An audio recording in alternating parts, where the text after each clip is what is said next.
जी। गुरु रूप गुरु ਸਰੂਪ ਸਾਧ ਸੰਗਤ ਜੀਓ, ਵੱਡਿਆਂ ਭਾਗਾਂ ਵਾਲਿਓ, ਜੋ ਬਾਬਾਣੀਆਂ ਕਹਾਣੀਆਂ ਪੁੱਤ ਸਪੁੱਤ ਕਰੇਨ ਦੇ ਮਹਾਂਭਾਗ ਨੂੰ ਸਫਲਾ ਕਰਨ ਵਾਸਤੇ ਅਤੇ ਮਹੀਨੇ ਦਾ ਫਲਾਦੇਸ਼ ਗੁਰੂ ਅਰਜਨ ਦੇਵ ਜੀ ਦੇ ਮੁਖਾਰਬਿੰਦ ਤੋਂ ਸਰਵਣ ਕਰਨ ਵਾਸਤੇ ਆਏ ਜੁੜੇ ਹੋ, ਧੰਨਤਾ ਦੇ ਯੋਗ ਹੋ। ਆਪ ਸਮੂਹ ਸੰਗਤਾਂ ਨੇ ਗੁਰੂ ਚਰਨਾਂ ਵਿੱਚ ਸਾਝ ਕਰਕੇ ਜਿੱਥੇ ਸ੍ਰੀ ਸੁਖਮਨੀ ਸਾਹਿਬ ਜੀ ਦੇ ਪਾਠ ਵਿੱਚ ਹਾਜ਼ਰੀਆਂ ਭਰੀਆਂ, ਉੱਥੇ ਕਲਯੁਗ ਮੈਂ ਕੀਰਤਨ ਪ੍ਰਧਾਨਾ, ਗੁਰਮੁਖ ਜਪੀਆ ਲਾਏ ਧਿਆਨਾ। ਇਕਾਗਰਚਿਤ ਹੋ ਕਰਕੇ ਕੀਰਤਨ ਕਰਨ ਦਾ ਤੇ ਜੋ ਸਰੋਤਾ ਜਨ ਇੱਕ ਮਨ ਇੱਕ ਚਿੱਤ ਭਾਏ ਦੀ ਬਿਰਤੀ ਬਣਾ ਕੇ ਕੀਰਤਨ ਸੁਣਦਾ ਹੈ, ਉਹਨੂੰ ਫਲ ਕੀ ਮਿਲਦਾ ਹੈ? ਆਪ ਤਰੇ ਸਗਲੇ ਕੁਲ ਤਾਰੇ ਹਰ ਦਰਗਹਿ ਪਤ ਸਿਉ ਜਾਏਂਦਾ। ਬਾਬਾ ਕਬੀਰ ਜੀ ਨੇ ਸਤਿਗੁਰਾਂ ਦੇ ਬਚਨਾਂ ਦੀ ਪ੍ਰੋੜਤਾ ਕੀਤੀ ਹੈ ਕਿ ਕੋਈ ਗਾਵੈ ਕੋ ਸੁਣੈ ਹਰ ਨਾਮਾ ਚਿਤ ਲਾਏ, ਕਉ ਕਬੀਰ ਸੰਸਾ ਨਹੀਂ ਅੰਤ ਪਰਮਗਤ ਪਾਏ। ਐਸੀ ਮੋਲਕ ਦਾਤ ਗੁਰੂ ਚਰਨਾਂ 'ਚ ਬੈਠ ਕਰਕੇ ਆਪ ਸਮੂਹ ਸੰਗਤਾਂ ਨੇ ਗੁਰੂ ਪਿਆਰਿਆਂ ਦੇ ਮੁਖਾਰਬਿੰਦ ਤੋਂ ਸਰਵਣ ਕੀਤੀ ਹੈ। ਗੁਰੂ ਕੀ ਸਿਫਤੋ ਸਲਾਹ ਉਪਰੰਤ ਭਾਈ ਸਾਹਿਬ ਭਾਈ ਸੁਖਵਿੰਦਰ ਸਿੰਘ ਹੋਰਾਂ ਨੇ ਆਪਾਂ ਨੂੰ ਸੰਪੂਰਨ 12 ਮਾਹਾਂ ਦਾ ਪਾਠ ਸਰਵਣ ਕਰਾਇਆ। ਅੱਜ ਦਾ ਜੋ ਦਿਨ ਹੈ ਬੜੀ ਮਹਾਨਤਾ ਵਾਲਾ, ਜਿੱਥੇ ਸੰਗਰਾਂਦ ਹੈ। ਅੱਜ ਦੇ ਦਿਨ ਆਪ ਸਾਰਿਆਂ ਨੂੰ ਪਤਾ ਹੈ ਕਿ ਕਲਗੀਧਰ ਪਾਤਸ਼ਾਹ ਜੀ ਨੇ ਧਰਮ ਚਲਾਵਨ ਸੰਤ ਉਬਾਰਨ, ਦੁਸ਼ਟ ਸਭਨ ਕੋ ਮੂਲ ਉਪਾੜਨ। 14 ਜੰਗ ਲੜੇ ਆ ਦੁਸ਼ਟਾਂ ਦੀਆਂ ਜੜ੍ਹਾਂ ਪੱਟਣ ਵਾਸਤੇ ਜੋ ਜ਼ੁਲਮ ਕਰਦੇ ਸਨ। ਔਰ ਅਨੰਦਪੁਰ ਸਾਹਿਬ ਦਾ ਕਿਲ੍ਹਾ ਆਨੰਦਗੜ੍ਹ ਸਾਹਿਬ, ਜਿਸ ਨੂੰ ਤਕਰੀਬਨ 6 ਮਹੀਨੇ ਤੋਂ ਉੱਪਰ ਘੇਰਾ ਪਿਆ ਰਿਹਾ ਔਰ ਬਾਹਰੋਂ ਰਸਤ ਪਾਣੀ ਬੰਦ ਹੋ ਗਿਆ। ਬੜੇ ਬੜੇ ਕੀਮਤੀ ਘੋੜੇ, ਪ੍ਰਸਾਦੀ ਹਾਥੀ ਭੁੱਖ ਦੇ ਦੁੱਖ ਦੇ ਨਾਲ ਤੜਫ ਤੜਫ ਕੇ ਮਰ ਗਏ। ਅਨੇਕਾਂ ਸਿੰਘ ਸ਼ਹੀਦੀਆਂ ਪਾ ਗਏ ਔਰ ਉਸ ਭੁੱਖ ਦੇ ਦੁੱਖ ਤੋਂ ਦੁਖੀ ਹੋ ਕਰਕੇ ਕੁਛ ਮਾਝੇ ਦੇ ਸਿੰਘ ਜਿਹੜੇ ਸਨ, ਉਹਨਾਂ ਨੇ ਵਿਉਂਤ ਬਣਾਈ, ਪਾਤਸ਼ਾਹ ਸਾਤੋਂ ਹੋਰ ਭੁੱਖ ਦਾ ਦੁੱਖ ਜਰਿਆ ਨਹੀਂ ਜਾਂਦਾ, ਕਿਰਪਾ ਕਰੋ ਸਾਨੂੰ ਜਾਣ ਦੀ ਆਗਿਆ ਬਖਸ਼ਿਸ਼ ਕਰੋ। ਗੁਰੂ ਮਹਾਰਾਜ ਸੱਚੇ ਪਾਤਸ਼ਾਹ ਜੀ ਨੇ ਕਲਗੀਧਰ ਪਾਤਸ਼ਾਹ ਮੁਸਕਰਾਏ, ਚੜ੍ਹਦੀ ਕਲਾ ਵਾਲੇ, ਔਰ ਉਹਨਾਂ ਨੇ ਉਹਨਾਂ ਗੁਰੂ ਕੇ ਸਿੱਖਾਂ ਨੂੰ ਕਹਿਣਾ ਕੀਤਾ ਕਿ ਤੁਸੀਂ ਭਾਈ ਮੁੱਢ ਕਦੀਮਾਂ ਤੋਂ ਤੁਸੀਂ ਗੁਰੂ ਨਾਨਕ ਪਾਤਸ਼ਾਹ ਜੀ ਦੇ ਸਿੱਖ ਹੋ। ਅੱਵਲ ਤਾਂ ਸੂਰਮੇ ਦਾ ਕੰਮ ਹੈ ਕਿ ਜਬ ਆਪ ਕੀ ਔਧ ਨਿਦਾਨ ਬਨੇ ਅਤ ਹੀ ਰਣ ਮੇ ਤਬ ਜੂਝ ਮਰੋ। ਪਿੱਠ ਦੇਣੀ ਬਹੁਤ ਮਾੜਾ ਕੰਮ ਹੈ, ਪਰ ਜੇ ਤੁਸੀਂ ਜਾਣਾ ਹੀ ਚਾਹੁੰਦੇ ਹੋ ਤਾਂ ਕੁਛ ਨਿਸ਼ਾਨੀ ਦੇ ਜਾਓ।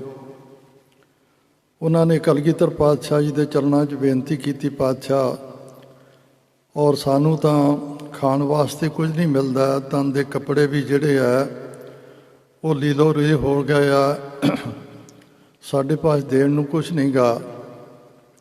ਗੁਰੂ ਮਹਾਰਾਜ ਮੁਸਕਰਾਏ, ਪਾਤਸ਼ਾਹ ਤੋਂ ਆ ਕੇ ਔਰ ਗੁਰਦੇਵ ਕਹਿੰਦੇ ਤੁਸੀਂ ਇੱਕ ਨਿਸ਼ਾਨੀ ਤਾਂ ਦੇ ਸਕਦੇ ਹੋ। ਕਹਿੰਦੇ ਪਾਤਸ਼ਾਹ ਸਾਡੇ ਪਾਸ ਕੋਈ ਵਸਤੂ ਨਹੀਂ, ਕੋਈ ਨਾ ਅੰਗੂਠੀ ਆ ਨਾ ਕੋਈ ਹੋਰ ਕਿਸੇ ਪ੍ਰਕਾਰ ਦਾ ਗਹਿਣਾ, ਕੀ ਤੁਹਾਨੂੰ ਦਈਏ।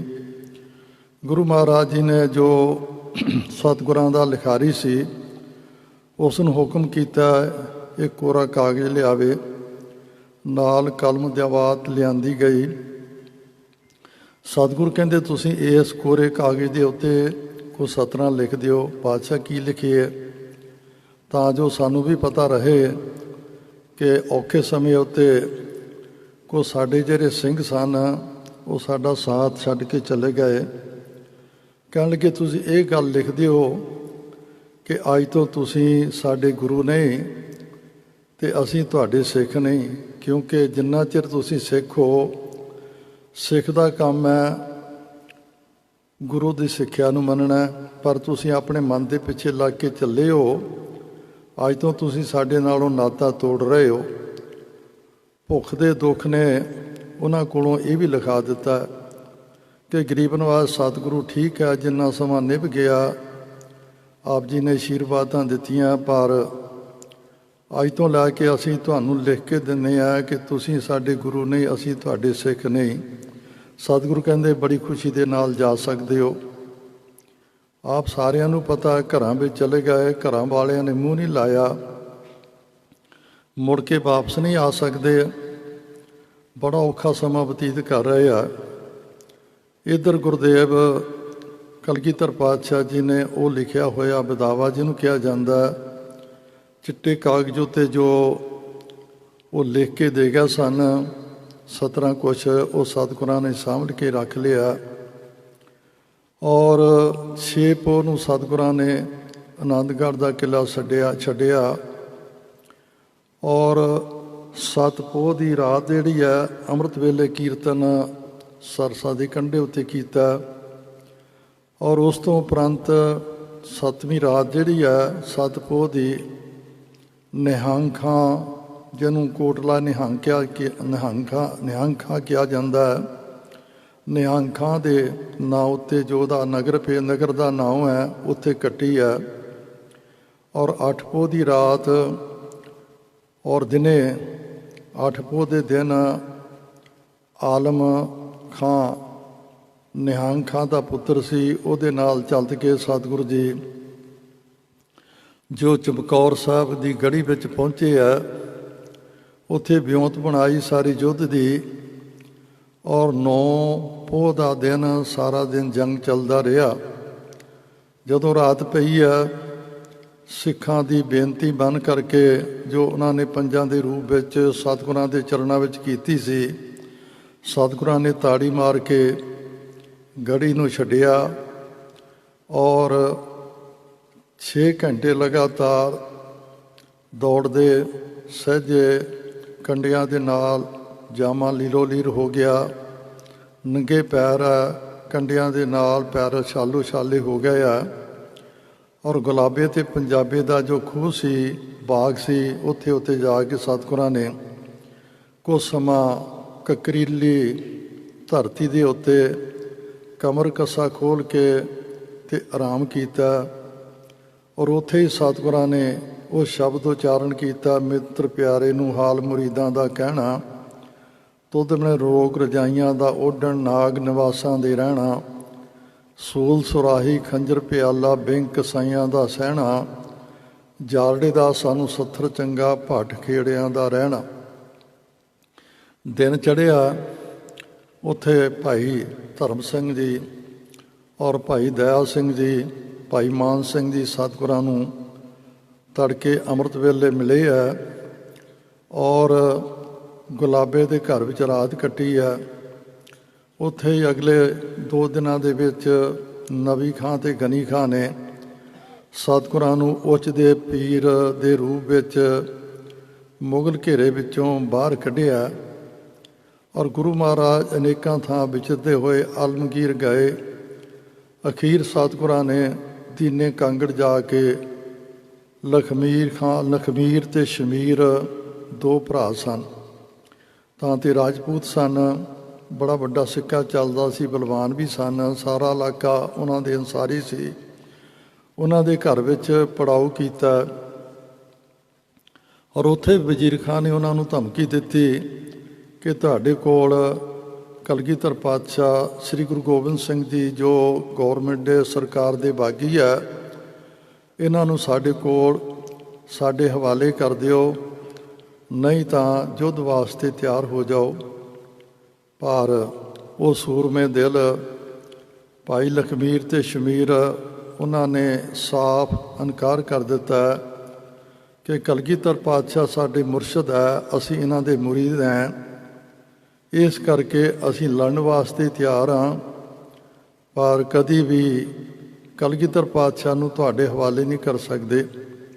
ਸਤਿਗੁਰਾਂ ਨੇ ਉੱਥੇ ਜ਼ਫਰਨਾਮਾ ਲਿਖਿਆ, ਫਤਿਹ ਦੀ ਚਿੱਠੀ ਔਰੰਗਜ਼ੇਬ ਨੂੰ। ਔਰ ਭਾਈ ਧਰਮ ਸਿੰਘ ਜੀ, ਭਾਈ ਦਇਆਲ ਸਿੰਘ ਹੋਰਾਂ ਨੂੰ ਉੱਥੋਂ ਜ਼ਫਰਨਾਮਾ ਦੇ ਕੇ ਔਰੰਗਾਬਾਦ ਭੇਜਿਆ। ਇੱਧਰੋਂ ਗੁਰਦੇਵ ਜੀ ਨੇ ਅੱਗੇ ਕੋਟਕਪੂਰੇ ਗਏ। ਕੋਟਕਪੂਰੇ ਜਾ ਕੇ ਕਪੂਰਾ ਜਿਹਦਾ ਨਾਂ ਸੀ, ਜਿਹਦੇ ਨਾਂ 'ਤੇ ਉਹ ਕੋਟਕਪੂਰਾ ਸੀ, ਕੋਟ ਮੈਨੇ ਕਿਲ੍ਹਾ, ਕਪੂਰੇ ਦਾ ਕਿਲ੍ਹਾ।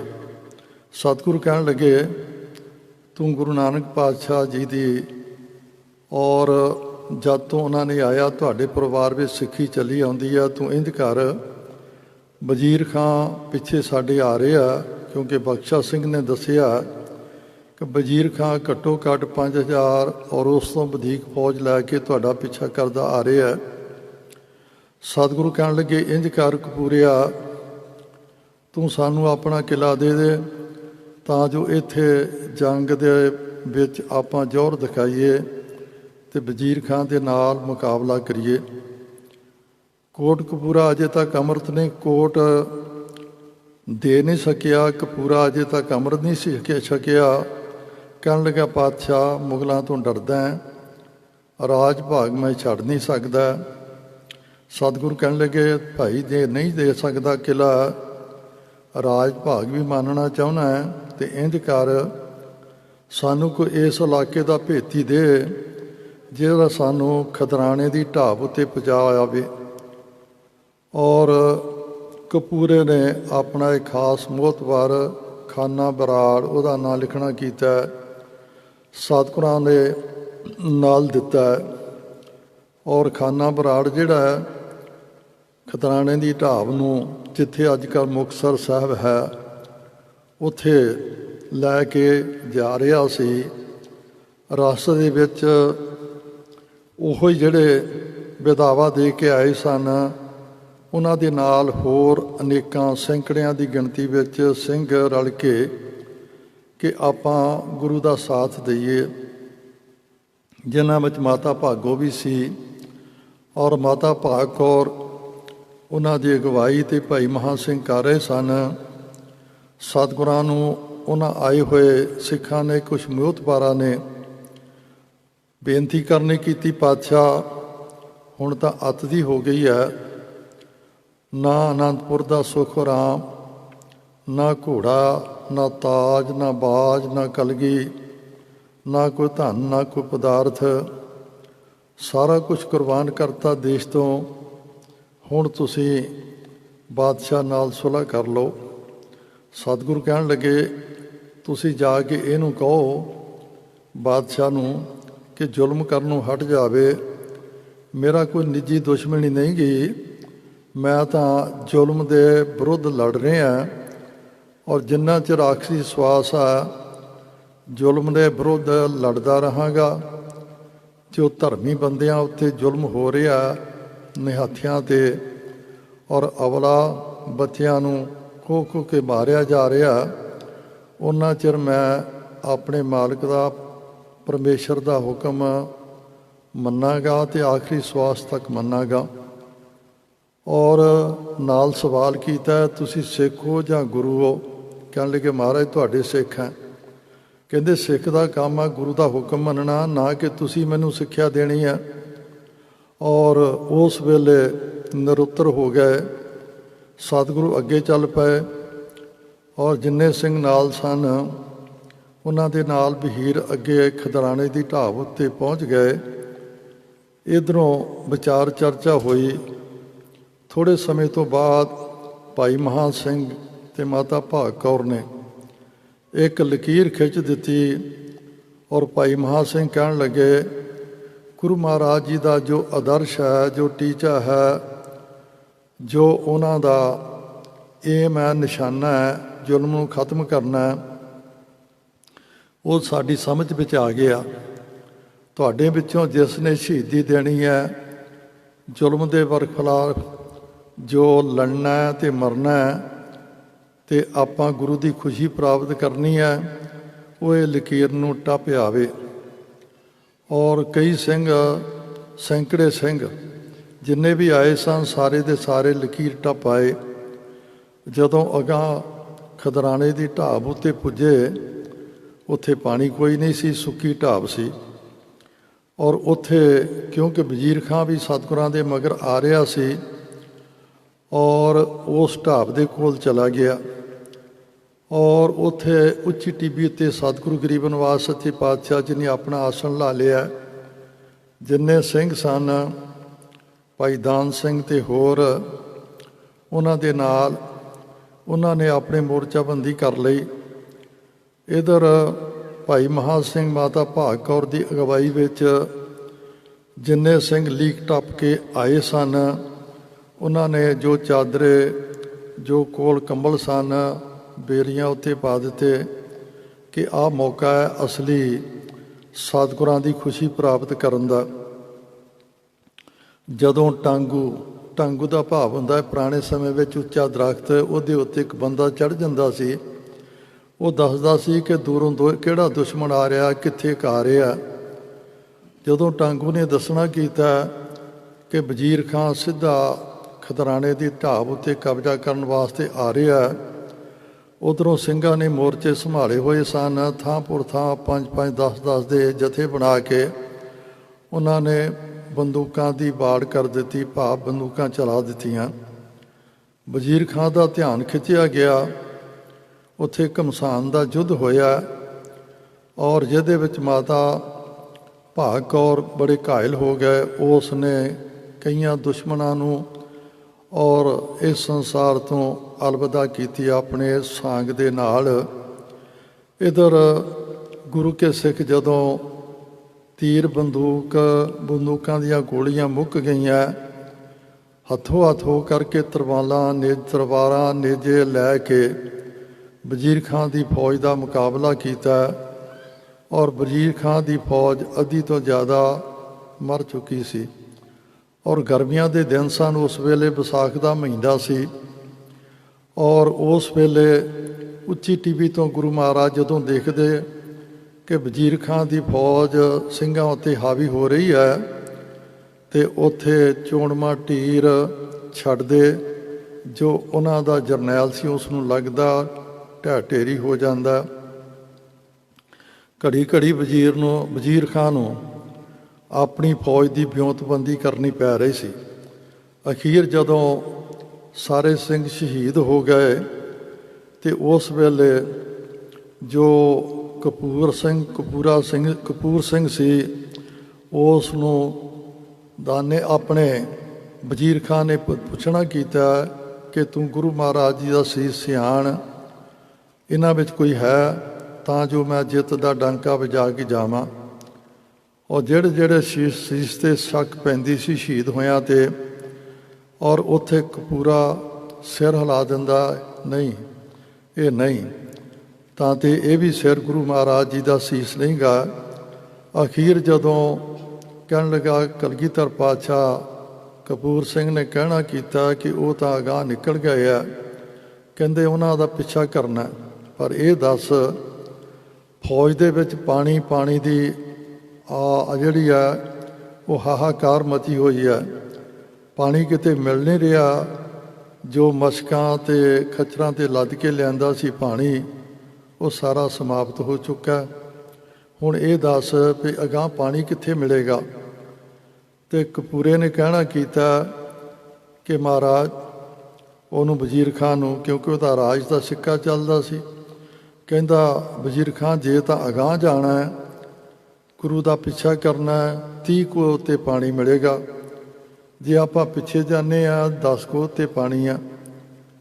ਔਰ ਵਜ਼ੀਰ ਖਾਂ ਨੇ ਸੋਚਿਆ, ਕਹਿਣ ਲੱਗਾ ਜੇ 30 ਕੋਹ ਜਾਣ ਤੱਕ ਫੌਜ ਜਿਹੜੀ ਆ ਅੱਧੀ ਤੋਂ ਜ਼ਿਆਦਾ ਮਰ ਜਾਵੇਗੀ, ਇਸ ਕਰਕੇ ਪਿੱਛੇ ਜਾਣਾ ਹੀ ਗਨੀਮਤ ਸਮਝ ਕੇ ਵਾਪਸ ਉਸ ਆਪਣੀ ਹਾਰ ਨੂੰ ਜਿੱਤ ਦਾ ਨਾਮ ਦੇ ਕੇ ਵਾਪਸ ਚਲਾ ਗਿਆ।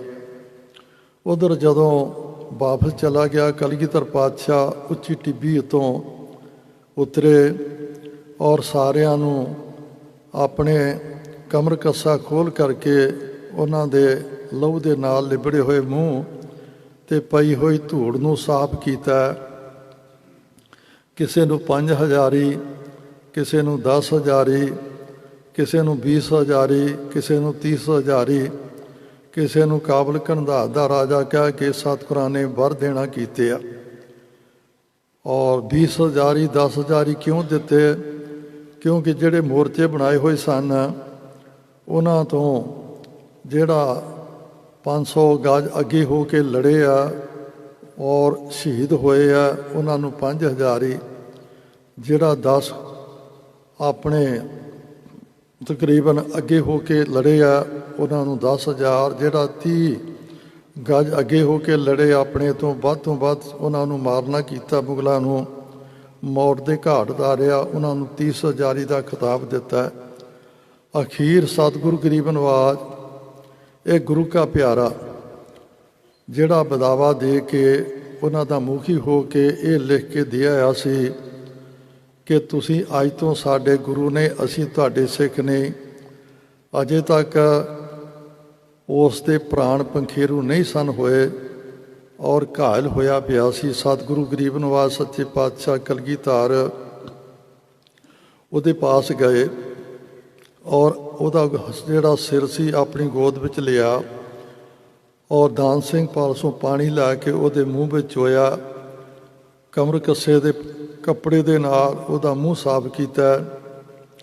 ਔਰ ਜਦੋਂ ਮਹਾਂ ਸਿੰਘ ਨੇ ਦੇਖਿਆ ਇਹ ਤਾਂ ਉਹੀ ਕਲਗੀਧਰ ਪਾਤਸ਼ਾਹ ਮੇਰਾ ਸਿਰ ਆਪਣੇ ਪੱਟਾਂ ਵਿੱਚ ਲੈ ਕੇ ਗੋਦ ਵਿੱਚ ਲੈ ਕੇ ਬੈਠੇ ਹੈ, ਨੈਣ ਭਰ ਆਏ ਔਰ ਵਿਆਕੁਲ ਹੋ ਕੇ ਕਹਿਣ ਲੱਗਾ, ਪਾਤਸ਼ਾਹ ਮੇਰਾ ਅੰਤਲਾ ਸਮਾਂ ਸਫਲਾ ਹੋ ਗਿਆ, ਤੁਸੀਂ ਦਰਸ਼ਨ ਦਿੱਤੇ ਆ।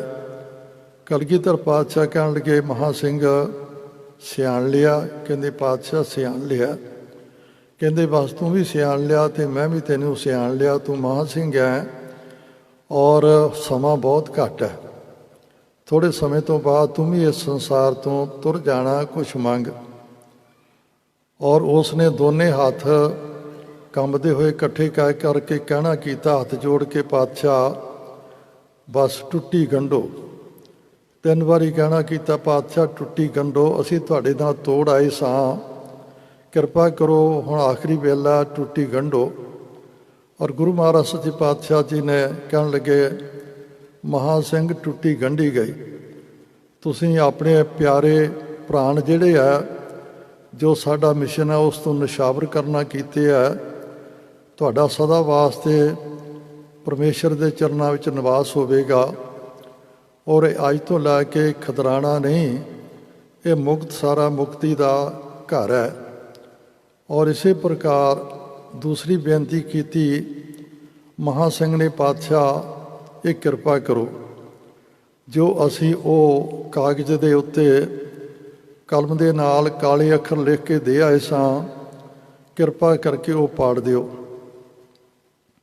ਔਰ ਗੁਰੂ ਮਹਾਰਾਜ ਕਲਗੀਧਰ ਪਾਤਸ਼ਾਹ ਨੇ ਫਰਮਾਨ ਕੀਤਾ, ਮਹਾਂ ਸਿੰਘ ਮੇਰੇ ਪਾਸ ਕੋਈ ਅਨੰਦਪੁਰ ਦਾ ਸੁਖ ਆਰਾਮ ਕਲਗੀ ਔਰ ਘੋੜਾ ਨੀਲਾ ਕੋਈ ਕਿਸੇ ਪ੍ਰਕਾਰ ਦਾ ਕੋਈ ਹੋਰ ਵਸਤੂ ਹੈ?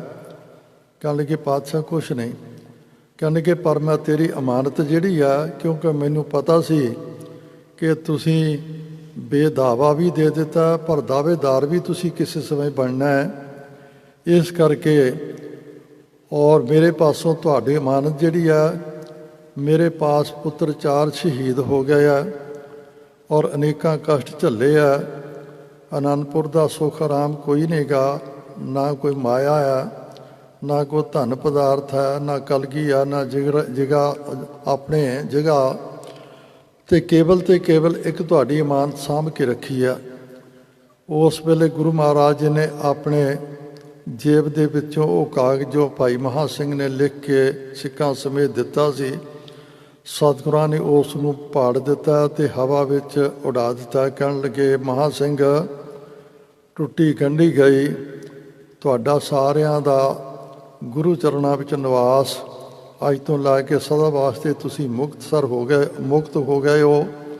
ਹੁਣ ਜਿਸ ਸਥਾਨ 'ਤੇ ਤੁਸੀਂ ਸ਼ਹਾਦਤਾਂ ਦਿੱਤੀਆਂ, ਇਹ ਹੁਣ ਖਦਰਾਣਾ ਨਹੀਂ ਰਿਹਾ, ਸਮਾਂ ਪਾ ਕੇ ਇੱਥੇ ਸਰ ਬਣੇਗਾ, ਜੋ ਇਸ ਸਰ ਦੇ ਵਿੱਚ ਇਸ਼ਨਾਨ ਕਰੇਗਾ ਭਾਵਨਾ ਦੇ ਨਾਲ ਉਸ ਨੂੰ ਵੀ ਮੁਕਤੀ ਪ੍ਰਾਪਤ ਹੋਵੇਗੀ ਅੱਜ ਦੇ ਦਿਨ।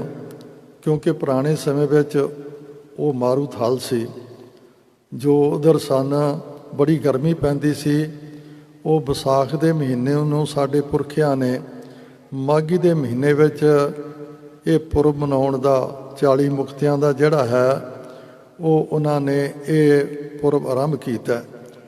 ਅੱਜ ਲੱਖਾਂ ਦੀ ਗਿਣਤੀ ਵਿੱਚ ਉਸ ਅਸਥਾਨ ਦੇ ਉੱਤੇ ਵਜ਼ੀਰ ਖਾਂ ਦੀ ਨਾ ਕਿਤੇ ਨਾਮੋ ਨਿਸ਼ਾਨ ਹੈ, ਨਾ ਉਹਦੀ ਕੋਈ ਕਬਰ ਹੈ, ਨਾ ਉਹਦੀ ਕੋਈ ਅੰਸ਼ ਹੈ, ਨਾ ਕੋਈ ਵੰਸ਼ ਹੈ।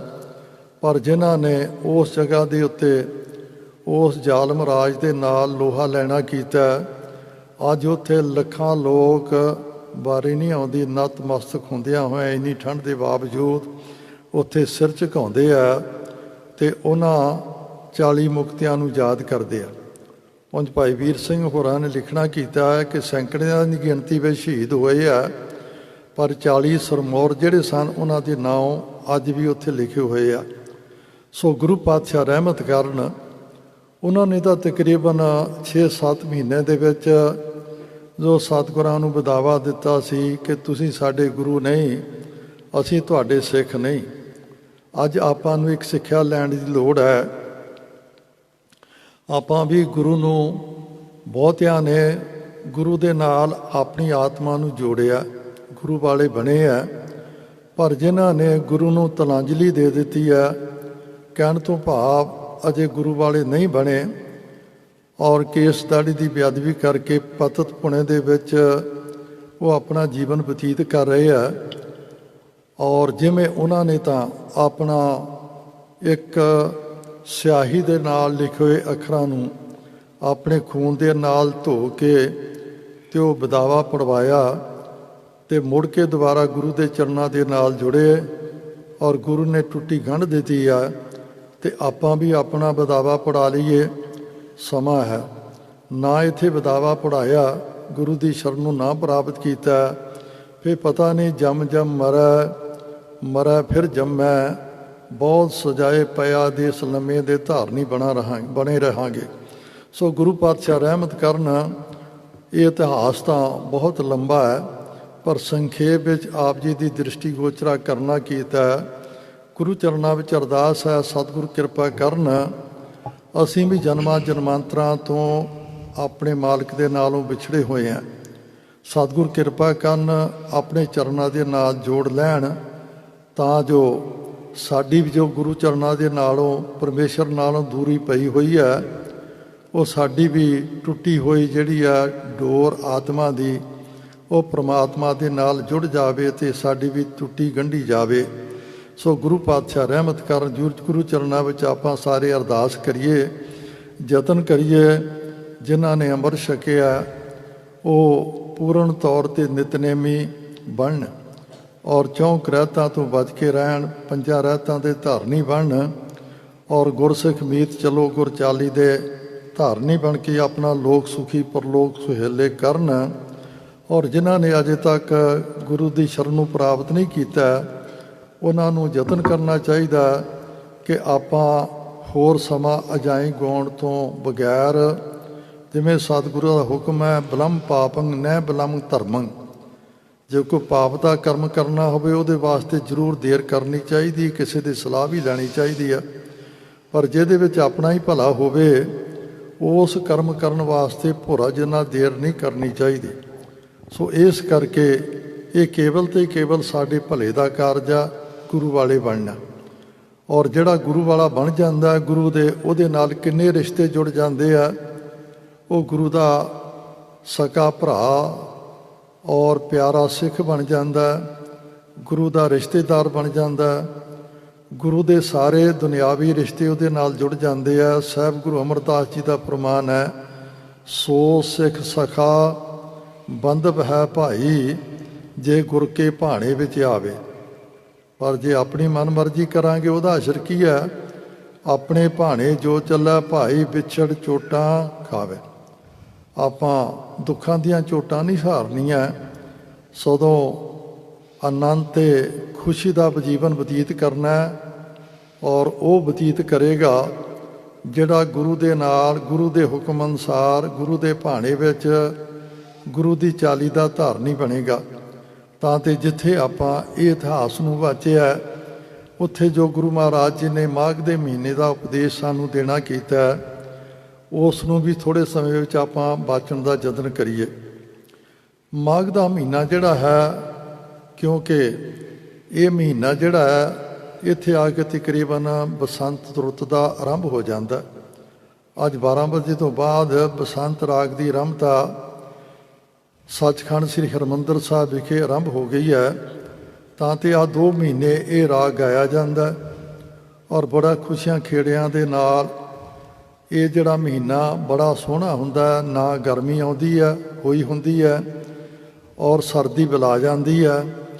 ਔਰ ਇਹਨਾਂ ਦਿਨਾਂ ਵਿੱਚ ਲੋਕ ਪੁਰਾਣੇ ਸਮੇਂ ਵਿੱਚ ਕੀ ਕਰਦੇ ਸਨ? ਤੀਰਥ ਯਾਤਰਾ ਕਰਦੇ ਸਨ। ਔਰ ਉਹਨਾਂ ਦੀ ਇੱਕ ਧਾਰਨਾ ਸੀ ਕਿ ਜਿਹੜਾ ਇਹਨਾਂ ਤੀਰਥਾਂ ਉੱਤੇ ਜਾ ਕੇ ਗੰਗਾ, ਜਮਨਾ, ਗੋਦਾਵਰੀ ਇਤਆਦਿ, ਹਰਿਦੁਆਰ ਔਰ ਪ੍ਰਯਾਗਰਾਜ, ਇਹਨਾਂ ਤੀਰਥਾਂ ਉੱਤੇ ਜਾ ਕੇ ਇਸ਼ਨਾਨ ਕਰ ਲੈਂਦਾ ਹੈ, ਉੱਤੇ ਕੀਤੇ ਹੋਏ ਪਾਪ ਜਿਹੜੇ ਆ ਉਹ ਸਦਾ ਵਾਸਤੇ ਖਤਮ ਹੋ ਜਾਂਦੇ ਆ। ਔਰ ਉਹ ਜੋ ਵੀ ਕਰਮ ਕਰਦਾ ਉਹ ਸਾਰੇ ਉਹਨਾਂ ਜੋ ਵਗਦੇ ਹੋਏ ਜਲ ਵਿੱਚ ਇਸ਼ਨਾਨ ਕਰਦਾ ਉਹ ਫਿਰ ਉਹਨਾਂ ਤੀਰਥਾਂ ਵਿੱਚ ਪਾਣੀ ਦੇ ਨਾਲ ਧੋਤੇ ਜਾਂਦੇ ਆ। ਪਰ ਗੁਰਮਤਿ ਨੇ ਇਸ ਨੂੰ ਅਪਰਵਾਨ ਕੀਤਾ। ਉਹ ਕਹਿੰਦੇ ਠੀਕ ਹੈ, ਪਾਣੀ ਦਾ ਇਸ਼ਨਾਨ ਕਰਨ ਦੇ ਨਾਲ, ਤੀਰਥਾਂ 'ਤੇ ਜਾ ਕੇ ਇਸ਼ਨਾਨ ਕਰਨ ਦੇ ਨਾਲ ਸਰੀਰ ਦੀ ਸੁਚਮਤਾ ਤਾਂ ਹੋ ਜਾਂਦੀ ਹੈ, ਪਰ ਜਿਹੜੀ ਅੰਦਰ ਲੱਗੀ ਹੋਈ ਮੈਲ ਹੈ ਉਹ ਨਹੀਂ ਧੁੱਪਦੀ। ਔਰ ਗੁਰੂ ਮਹਾਰਾਜ ਸੱਚੇ ਪਾਤਸ਼ਾਹ ਜੀ ਨੇ ਕਟਾਕਸ਼ ਵੀ ਕਰਨਾ ਕੀਤਾ। ਕਹਿੰਦੇ ਪਾਪ ਕਰੇ ਮਨੁੱਖ ਪਾਪ ਕਿਉਂ ਕਰਦਾ? 5 ਜਿਹੜੇ ਕਾਮ, ਕ੍ਰੋਧ, ਲੋਭ, ਮੋਹ, ਹੰਕਾਰ, ਇਹਨਾਂ ਦੇ ਅਧੀਨ ਪਾਪ ਕਰਦਾ। ਕਿਤੇ ਕਾਮ ਦੁਆਰਾ ਬਦਚਲਣੀ ਕਰ ਬੈਠਾ, ਵਿਭਚਾਰੀ ਬਣ ਜਾਂਦਾ ਹੈ। ਕ੍ਰੋਧ ਦੇ ਅਧੀਨ ਕਿਸੇ ਦੇ ਮਨ ਨੂੰ ਠੇਸ ਪਹੁੰਚਾਉਂਦਾ ਹੈ। ਲੋਭ ਦੇ ਅਧੀਨ ਕਿਸੇ ਨੂੰ ਧੋਖਾ ਦਿੰਦਾ ਹੈ। ਔਰ ਹੰਕਾਰ ਦੇ ਅਧੀਨ ਜਿਹੜਾ ਅਨੇਕ ਪ੍ਰਕਾਰ ਦੀਆਂ ਗਲਤੀਆਂ ਕਰ ਲੈਂਦਾ। ਮੋਹ ਬਸ ਹੋ ਕਰਕੇ ਪਰਮੇਸ਼ਰ ਨੂੰ ਭੁੱਲ ਜਾਂਦਾ। ਭੁੱਲਣ ਦੇ ਨਾਲ ਕੀ ਹੁੰਦਾ? ਪਰਮੇਸ਼ਰ ਤੇ ਭੁੱਲਿਆਂ ਵਿਆਪਣ ਸਭੇ ਰੋਗ। ਸਤਿਗੁਰੂ ਗਰੀਬ ਨਵਾਜ ਜੀ ਦਾ ਫਰਮਾਨ ਹੈ, ਕਹਿੰਦੇ ਪਾਪ ਕਰੇ ਪੰਚਾਂ ਕੇ ਵਸਰੇ। ਤੇ ਲੋਕ ਕੀ ਸਮਝਦੇ ਆ? ਤੀਰਥ ਨਹਾਏ ਕਹੇ ਸਭ ਉਤਰੇ। ਕਹਿੰਦੇ ਸਾਰੇ ਉਤਰ ਗਏ ਆ, ਪਰ ਜਾਂ ਤਾਂ ਉਸ ਤੋਂ ਬਾਅਦ ਤੋਬਾ ਕਰ ਲੈ। ਪਰ ਫਿਰ ਕੀ ਕਰਦਾ ਮਨੁੱਖ? ਬਹੁਰ ਕਮਾਵੇ ਕਰੇ ਨਿਸੰਗ। ਮੁੜ ਕੇ ਫਿਰ ਉਹ ਨਿਸੰਗ ਹੋ ਕਰਕੇ ਪਿਛਲੇ ਪਾਪ ਖਤਮ ਹੋ ਗਏ ਆ, ਫਿਰ ਉਹ ਪਾਪ ਕਰਮ ਕਰਦਾ। ਪਰ ਨਾਲ ਕਹਿੰਦੇ ਜੰਮਪੁਰ ਬਾਂਧ ਖਰੇ ਕਾਲੰਕ। ਪਰ ਮਤ ਜਾਣੋ ਕਿ ਉਹਨਾਂ ਦੇ ਪਾਪ ਧੋ ਗਏ, ਉਹ ਸਵਰਗ ਨੂੰ ਜਾਣਗੇ ਜਾਂ ਪਰਮੇਸ਼ਰ ਦੇ ਦਰ ਵਿੱਚ ਪ੍ਰਵਾਨ ਹੋ ਜਾਣਗੇ। ਨਹੀਂ, ਉਹਨਾਂ ਦੇ ਮੱਥੇ ਉਹਦੇ ਕਲੰਕ ਉਹਨਾਂ ਪਾਪ ਕਰਮਾਂ ਦਾ ਲੱਗ ਜਾਵੇਗਾ ਅਤੇ ਜਮਦੂਤ ਅਨੇਕ ਪ੍ਰਕਾਰ ਦੀਆਂ ਉਹਨਾਂ ਨੂੰ ਸਜ਼ਾਵਾਂ ਦੇਣਗੇ। ਨਾਲ ਗੁਰੂ ਮਹਾਰਾਜ ਜੀ ਦਾ ਇੱਕ ਟਲ ਫੈਸਲਾ ਹੈ। ਕਹਿੰਦੇ ਜੇ ਮਨੁੱਖ ਦਾ ਮਨ ਮੈਲਾ, ਉਹਦੀ ਤੱਕਣੀ ਵੀ ਮੈਲੀ ਹੈ, ਉਹਦਾ ਦ੍ਰਿਸ਼ਟੀ ਵੀ ਮੈਲਾ ਆ, ਉਹਦਾ ਕਰਮ ਵੀ ਮੈਲੇ ਆ, ਉਹਦਾ ਜੀਵਨ ਵੀ ਮੈਲਾ, ਜਿਹਨੂੰ ਆਚਾਰ ਵਿਵਹਾਰ ਅਤੇ ਕਿਰਦਾਰ ਕਹਿੰਦੇ ਆ। ਜੇ ਮਨ ਮੈਲਾ ਤਾਂ ਉਹਦਾ ਆਚਾਰ ਵੀ ਮੈਲਾ, ਉਹਦਾ ਕਿਰਦਾਰ ਵੀ ਮੈਲਾ, ਉਹਦਾ ਵਿਹਾਰ ਵੀ ਮੈਲਾ। ਪਰ ਜਿਹਦਾ ਮਨ ਸੁੱਚਾ ਹੈ, ਸਤਿਗੁਰੂ ਕਹਿੰਦੇ ਉਹਦਾ ਆਚਾਰ ਵਿਵਹਾਰ ਅਤੇ ਕਿਰਦਾਰ ਸਭ ਸੁੱਚਾ ਹੋ ਜਾਂਦਾ। ਤਾਂ ਤੇ ਇਸੇ ਪ੍ਰਕਾਰ ਸਤਿਗੁਰਾਂ ਨੇ ਗੁਰਬਾਣੀ ਅੰਦਰ ਇੱਕ ਅਟਲ ਸੱਚਾਈ ਨਿਰੂਪਣ ਕਰਨਾ ਕੀਤੀ ਆ। ਕਹਿੰਦੇ ਮਨ ਮੈਲੇ ਸਭ ਕੁਛ ਮੈਲਾ, ਤਨ ਧੋਤੇ ਮਨ ਹੱਛਾ ਨਾ ਹੋਏ ਸੀ। ਕਹਿੰਦੇ ਤਨ ਨੂੰ ਧੋਣ ਦੇ ਨਾਲ ਮਨ ਨਹੀਂ ਧੋਤਾ ਜਾਂਦਾ। ਔਰ ਆਪਾਂ ਦੇਖਦੇ ਹਾਂ ਇਸ਼ਨਾਨ ਰੋਜ਼ ਕਰਦੇ ਹਾਂ, ਇਸ਼ਨਾਨ ਕਰਨ ਦੇ ਨਾਲ ਸਰੀਰ ਦੀ ਮੈਲ ਦੂਰ ਹੋ ਜਾਂਦੀ ਹੈ। ਪਰ ਜੇ ਕਿਸੇ ਨੇ ਆਪਣਾ ਮਨ ਧੋਣਾ ਹੈ ਤੇ ਉਹਦਾ ਸਤਿਗੁਰਾਂ ਨੇ ਸਾਧਨ ਵੀ ਦੱਸਿਆ। ਆਪਾਂ ਰੋਜ਼ ਗੁਰੂ ਨਾਨਕ ਪਾਤਸ਼ਾਹ ਜੀ ਦਾ ਫਰਮਾਨ ਕਰਦੇ ਹਾਂ। ਪਹਿਲਾਂ ਸਤਿਗੁਰਾਂ ਨੇ ਬਾਹਰੂਨੀ ਕੱਪੜੇ ਸਰੀਰ ਨੂੰ ਧੋਣ ਦਾ ਢੰਗ ਤਰੀਕਾ ਜੋ ਆਪਾਂ ਵਰਤਦੇ ਹਾਂ ਉਹ ਦੱਸਿਆ। ਸਾਡੀ ਦ੍ਰਿਸ਼ਟੀ ਗੋਚਰਾ ਕਰਨਾ ਕੀਤਾ। ਭਰੀਆ ਹੱਥ ਪੈਰ ਤਨ ਦੇਹ, ਪਾਣੀ ਧੋਤਾ ਉਤਰ ਸਖੇਹ। ਮੂਤ ਪਲੀਤੀ ਕੱਪੜ ਹੋਏ ਦੇ ਸਾਬੂਣ ਲਈਆ ਉਹ ਧੋਏ। ਇਹ ਤਾਂ ਕੇਵਲ ਸਰੀਰ 'ਤੇ ਕੱਪੜੇ ਧੋਣ ਦਾ ਢੰਗ ਤਰੀਕਾ। ਜੇ ਮੱਤ ਜਿਹੜੀ ਆ, ਹਿਰਦਾ ਜਿਹੜਾ ਪਾਪਾਂ ਦੀ ਮੈਲ ਦੇ ਨਾਲ ਭਰਿਆ ਹੋਵੇ, ਮਲੀਨ ਹੋਵੇ, ਉਹਨੂੰ ਵੀ ਕਿਵੇਂ ਧੋਣਾ? ਭਰੀਆ ਮਤ ਪਾਪਾਂ ਕੈ ਸੰਗ, ਉਹ ਧੋਪੈ ਨਾਵੈ ਕੈ ਰੰਗ। ਜੇ ਕਿਸੇ ਨੇ ਮਨ ਨੂੰ ਧੋਣਾ ਤੇ ਸਤਿਗੁਰੂ ਕਹਿੰਦੇ ਮਨ ਧੋਵੋ, ਸ਼ਬਦ ਲਾਗੋ, ਹਰਿ ਸਿਉ ਰਹੋ ਚਿਤ ਲਾਏ। ਕਹੈ ਨਾਨਕ ਗੁਰ ਪ੍ਰਸਾਦੀ ਸਹਿਜ ਉਪਜੈ, ਇਹ ਸਹਿਸਾ ਇਵ ਜਾਏ। ਤਾਂ ਤੇ ਗੁਰੂ ਦੇ ਸ਼ਬਦ, ਗੁਰੂ ਕੀ ਬਾਣੀ ਪੜ੍ਹਨ ਦੇ ਨਾਲ, ਕਿਉਂਕਿ ਗੁਰੂ ਕੀ ਬਾਣੀ ਪੜ੍ਹਨ ਦੇ ਨਾਲ ਵੀ ਮਨ ਸਵੱਛ ਹੁੰਦਾ। ਗੁਰਬਾਣੀ ਸੁਣ ਮੈਲ ਗਵਾਵਣਿਆ, ਪਰਮਾਤਮਾ ਦਾ ਸਿਮਰਨ ਕਰਨ ਦੇ ਨਾਲ ਵੀ ਮਨ ਪਵਿੱਤਰ ਹੁੰਦਾ। ਪ੍ਰਭ ਕਿਆ ਸਿਮਰਨ ਮਨ ਕੀ ਮਲ ਜਾਏ। ਤਾਂ ਤੇ ਗੁਰੂ ਮਹਾਰਾਜ ਕਿਰਪਾ ਕਰਨ, ਕਿਉਂਕਿ ਇੱਕ ਸਾਡਾ ਸਰੀਰ ਹੈ, ਇੱਕ ਸਾਡਾ ਮਨ ਹੈ, ਮੱਤ ਹੈ ਜਿਹਨੂੰ ਆਪਾਂ ਕਹਿੰਦੇ ਆ। ਦੋਨਾਂ ਦਾ ਵੱਖੋ ਵੱਖਰਾ ਆਹਾਰ ਵੀ ਹੈ ਅਤੇ ਦੋਨਾਂ ਦੀ ਮੈਲ ਲਾਉਣ ਦਾ ਢੰਗ ਤਰੀਕਾ ਵੀ ਵੱਖਰਾ ਹੈ। ਜਿਵੇਂ ਸਰੀਰ ਦਾ ਆਹਾਰ ਹੈ ਭੋਜਨ, ਫਲ, ਇਹ ਧਾਤਕ ਸਥੂਲ ਚੀਜ਼ਾਂ, ਅਤੇ ਮਨ ਦਾ ਆਹਾਰ ਕੀ ਹੈ? ਪਰਮਾਤਮਾ ਦਾ ਨਾਮ, ਗੁਰੂ ਕੀ ਬਾਣੀ। ਇਸ ਕਰਕੇ ਹੀ ਗੁਰੂ ਮਹਾਰਾਜ ਸੱਚੇ ਪਾਤਸ਼ਾਹ ਜੀ ਨੇ ਬਾਣੀ ਅੰਦਰ ਲਿਖਿਆ, ਨਾਮ ਹਮਾਰਾ ਭੋਜਨ, 36 ਪ੍ਰਕਾਰ ਜਿਤ ਖਾਇਆ ਹਮਕੋ ਤ੍ਰਿਪਤ ਪਈ। ਤਾਂ ਤੇ ਗੁਰਦੇਵ ਸਤਿਗੁਰੂ ਗਰੀਬ ਨਿਵਾਜ, ਕਿਉਂਕਿ ਸਮਾਂ ਵਧੇਕ ਹੁੰਦਾ ਜਾਂਦਾ, ਮਾਘ ਦੇ ਮਹੀਨੇ ਦੁਆਰਾ ਕੀ ਹੁਕਮ ਕਰਦੇ ਹਨ? ਮਾਘ ਮਜਨ ਸੰਗ ਸਾਧੂਆਂ, ਧੂੜੀ ਕਰ ਇਸ਼ਨਾਨ। ਦੋ ਇੱਥੇ ਸਤਿਗੁਰਾਂ ਨੇ ਲਿਖਣਾ ਕੀਤੇ, ਇੱਕ ਮੱਜਨ ਤੇ ਇੱਕ ਇਸ਼ਨਾਨ। ਇਸ਼ਨਾਨ ਕੀ ਹੁੰਦਾ? ਇਸ਼ਨਾਨ ਸਾਰੇ ਆਪਾਂ ਰੋਜ਼ ਕਰਦੇ ਹਾਂ। ਹਰ ਮਨੁੱਖ ਸਵੇਰੇ ਉੱਠਦਾ, ਕੋਈ ਸਾਬਣ ਲਾਉਂਦਾ ਹੈ, ਕੋਈ ਬਿਨਾਂ ਸਾਬਣ ਤੋਂ ਇਸ਼ਨਾਨ ਕਰਦਾ ਹੈ ਪਾਣੀ ਦੇ ਨਾਲ। ਇੱਕ ਹੁੰਦਾ ਮੱਜਨ।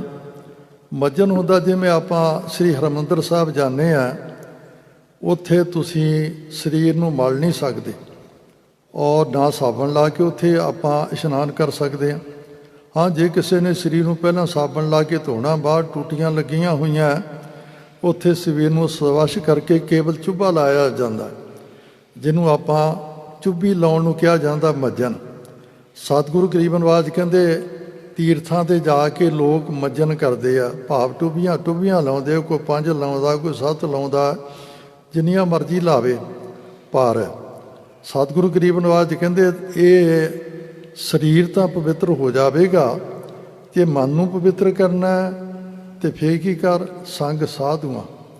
ਸੰਗ ਮੈਂ ਦੇਖੋ ਉਹਦਾ ਸੰਗਤ। ਸਾਧੂ ਕੌਣ ਹੈ? ਸਾਧ ਨਾਮ ਨਿਰਮਲ ਤਾਕੇ ਕਰਮ, ਜੋ ਨਿਰਮਲ ਕਰਮਾਂ ਦਾ ਧਾਰਨੀ ਹੈ। ਨਿਰਮਲ ਕਰਮ ਕੀ ਹੈ? ਸਗਲ ਧਰਮ ਹੈ ਸ੍ਰੇਸ਼ਟ ਧਰਮ, ਹਰ ਕੋ ਨਾਮ ਜਪ ਨਿਰਮਲ ਕਰਮ। ਜੋ ਪ੍ਰਮਾਤਮਾ ਦਾ ਨਾਮ ਜਪਦਾ ਉਹਨਾਂ ਦੀ ਸੰਗਤ ਕਰ। ਪਰ ਉਹਨਾਂ ਦੀ ਸੰਗਤ ਕਰਨ ਦਾ ਸਤਿਗੁਰਾਂ ਨੇ ਢੰਗ ਤਰੀਕਾ ਦੱਸਿਆ, ਕਿਵੇਂ ਜਾਣਾ। ਇਹਨੇ ਵੀ ਆਪਾਂ ਜਾਣਾ ਹੈ ਅਤੇ ਮਨ ਵਿੱਚ ਹੰਕਾਰ ਲੈ ਕੇ ਜਾਣਾ। ਕਹਿੰਦੇ ਧੂੜੀ ਕਰ ਇਸ਼ਨਾਨ, ਕਹਿੰਦੇ ਸਾਰਿਆਂ ਦੀ ਧੂੜ ਬਣ ਕੇ ਔਰ ਸਿਖਿਆਰਤੀ ਬਣ ਕੇ ਜਾ। ਔਰ ਇਸ ਕਰਕੇ ਹੀ ਬਾਬਾ ਕਬੀਰ ਜੀ ਨੇ ਸਾਨੂੰ ਪ੍ਰੇਰਨਾ ਦੇਣਾ ਕੀਤੀ ਆ ਕਿ ਇੰਝ ਨਾ ਕਹੀ ਕਿ ਮੈਨੂੰ ਸਭ ਕੁਛ ਆਉਂਦਾ, ਮੈਨੂੰ ਕਿਸੇ ਤੋਂ ਕੁਛ ਗ੍ਰਹਿਣ ਕਰਨ ਦੀ ਲੋੜ ਨਹੀਂ।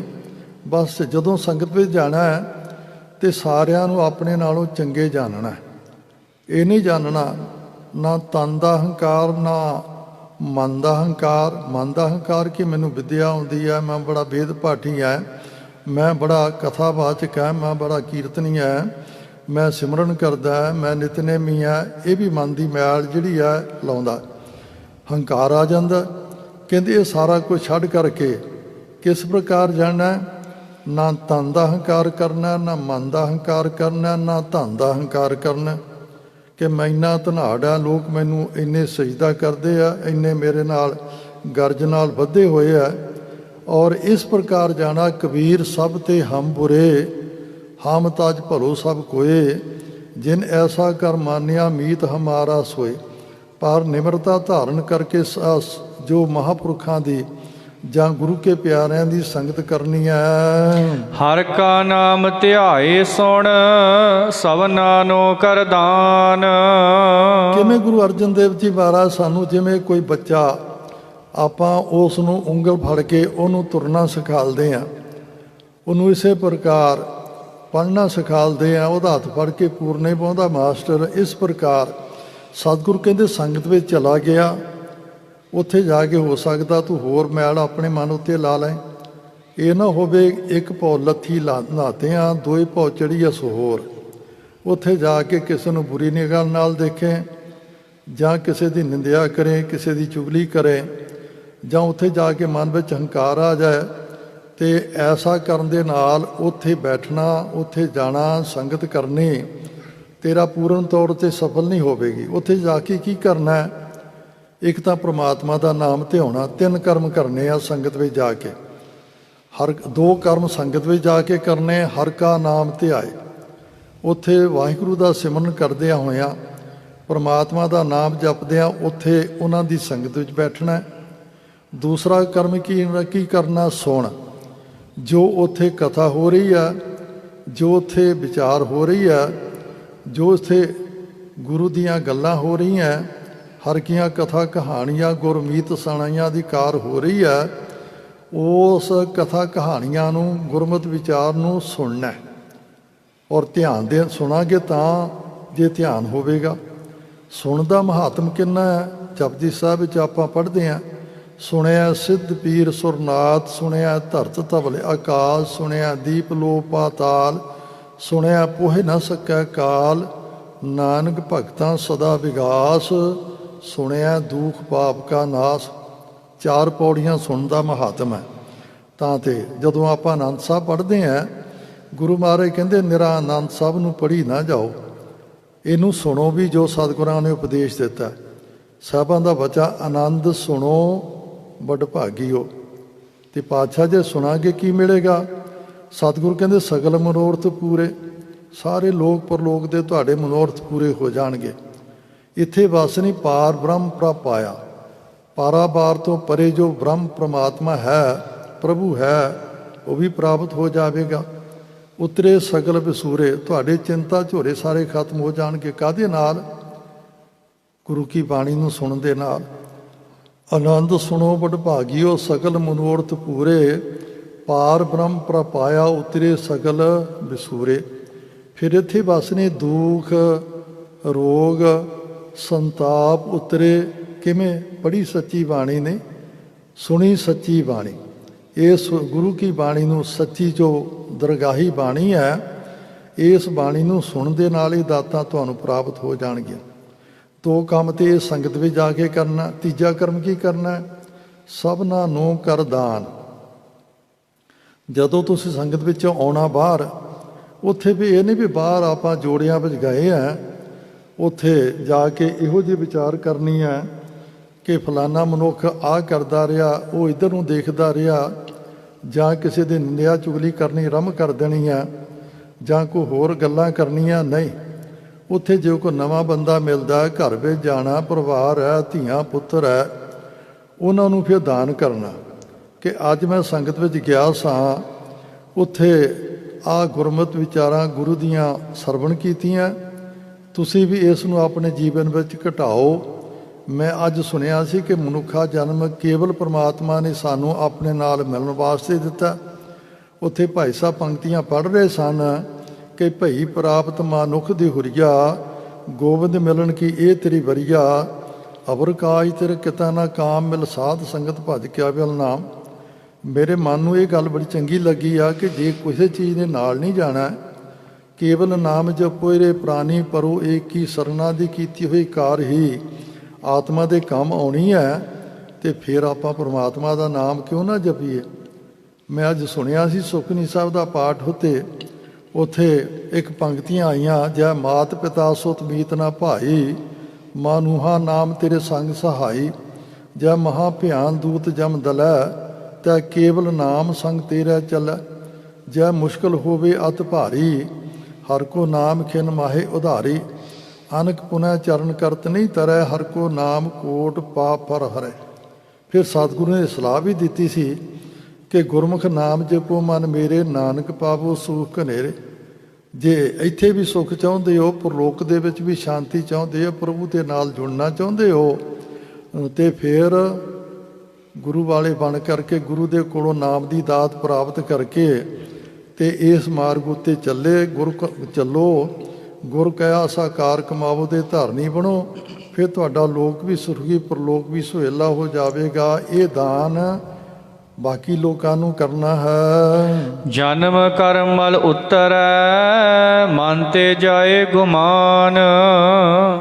ਜਨਮਾਂ ਜਨਮਾਂਤਾਂ ਦੇ ਕੀਤੇ ਹੋਏ ਕਰਮਾਂ ਦੀ ਜੋ ਸਾਡੇ ਮਨ ਦੇ ਉੱਤੇ ਮੈਲ ਲੱਗੀ ਹੋਈ ਆ, ਭਾਵੇਂ ਆਪਣੇ ਆਪ ਨੂੰ ਸਮਝੇ ਜਾਈਏ ਕਿ ਸਾਡਾ ਮਨ ਪਵਿੱਤਰ ਹੈ, ਪਰ ਸਤਿਗੁਰੂ ਕਹਿੰਦੇ ਨਹੀਂ, ਜਨਮ ਜਨਮ ਕੀ ਇਸ ਮਨ ਕੋ ਮਲ ਲਾਗੀ, ਕਾਲਾ ਹੁਆ ਸਿਆ ਖਨਲੀ ਧੋਤੀ ਉਜਲੀ ਨ ਹੋਵੀ ਜੇ ਸੋ ਧੋਵਣ ਪਾ। ਜਨਮਾਂ ਜਨਮਾਂਤਰਾਂ ਦੇ ਸੋਤੇ ਸਿੱਧ ਕੀਤੇ ਹੋਏ ਪਾਪ ਕਰਮਾਂ ਦੇ ਨਾਲ ਸਾਡਾ ਮਨ ਇੰਨਾ ਮਲੀਨ ਹੋਇਆ, ਜਿਵੇਂ ਕੋਲੂ ਸਾਫ਼ ਕਰਨ ਵਾਲੀ ਟਾਕੀ ਹੁੰਦੀ ਆ, ਤੰਦ ਮੈਲ ਪਈ ਹੁੰਦੀ ਆ, ਸਹਿਜੇ ਕਿਤੇ ਸਾਫ਼ ਨਹੀਂ ਹੁੰਦੀ। ਇਸ ਪ੍ਰਕਾਰ ਸਾਡੇ ਮਨ ਨੂੰ ਵੀ ਜਨਮਾਂ ਜਨਮਾਂਤਰਾਂ ਦੀ ਮੈਲ ਲੱਗੀ ਹੋਈ ਆ, ਔਰ ਜੇ ਇਸ ਨੂੰ ਸਾਫ਼ ਕਰਨਾ ਹੈ ਤੇ ਫਿਰ ਸੰਗਤ ਵਿੱਚ ਇਹ 3 ਕਰਮ ਕਰਨੇ ਪੈਣਗੇ।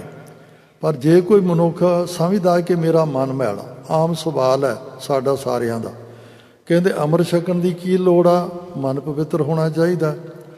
ਗੁਰਬਾਣੀ ਪੜ੍ਹਨ ਦੀ ਕੀ ਲੋੜ ਹੈ, ਸ਼ੁਭ ਕਰਮ ਹੋਣੇ ਚਾਹੀਦੇ ਆ, ਮਨੁੱਖ ਨੂੰ ਕਰਨੇ ਚਾਹੀਦੇ ਆ। ਔਰ ਜੇ ਮਨ ਔਰ ਸ਼ੁੱਧ ਹੈ, ਪਵਿੱਤਰ ਹੈ, ਤੁਹਾਡਾ ਅੰਤਸ਼ਕਰਨ ਸ਼ੁੱਧ ਹੋਣਾ ਚਾਹੀਦਾ, ਤੇ ਫਿਰ ਅੰਮ੍ਰਿਤ ਛਕਣ ਦੀ ਕੀ ਲੋੜ ਹੈ। ਪਰ ਗੁਰੂ ਮਹਾਰਾਜ ਜੀ ਨੇ ਇੱਕ ਸਾਨੂੰ ਕਸਵੱਟੀ ਆਨੰਦ ਸਾਹਿਬ ਵਿੱਚ ਦਿੱਤੀ ਆ। ਜੇ ਤਾਂ 4 ਪ੍ਰਕਾਰ ਦੀ ਕਸਵੱਟੀ ਸਾਡੇ ਉੱਤੇ ਲੱਗਦੀ ਹੈ, ਫਿਰ ਤਾਂ ਸਾਡਾ ਮਨ ਨਿਰਮਲ ਹੈ। ਜੇ ਇਹਨਾਂ ਵਿੱਚੋਂ ਇੱਕ ਹੀ ਕਸਵੱਟੀ ਉੱਤੇ ਸਾਡਾ ਮਨ ਨਹੀਂ ਢੁਕਦਾ, ਤੇ ਫਿਰ ਆਪਣੇ ਆਪ ਨੂੰ ਆਪਾਂ ਧੋਖਾ ਦੇ ਰਹੇ ਹਾਂ। ਜਿਵੇਂ ਆਪਾਂ ਦੁਨਿਆਵੀ ਤੌਰ 'ਤੇ ਦੇਖਦੇ ਹਾਂ, ਸੋਨੇ ਨੂੰ ਪਰਖਣਾ ਹੋਵੇ, ਉਹਦੀ ਕਸਵੱਟੀ ਉੱਤੇ ਲਾ ਕੇ ਸੁਨਿਆਰਾ ਉਹਦੀ ਪਰਖ ਕਰ ਦਿੰਦਾ, ਇਹਦੇ ਵਿੱਚ ਇੰਨਾ ਖੋਟ ਹੈ, ਇੰਨਾ ਸ਼ੁੱਧ ਸੋਨਾ ਹੈ।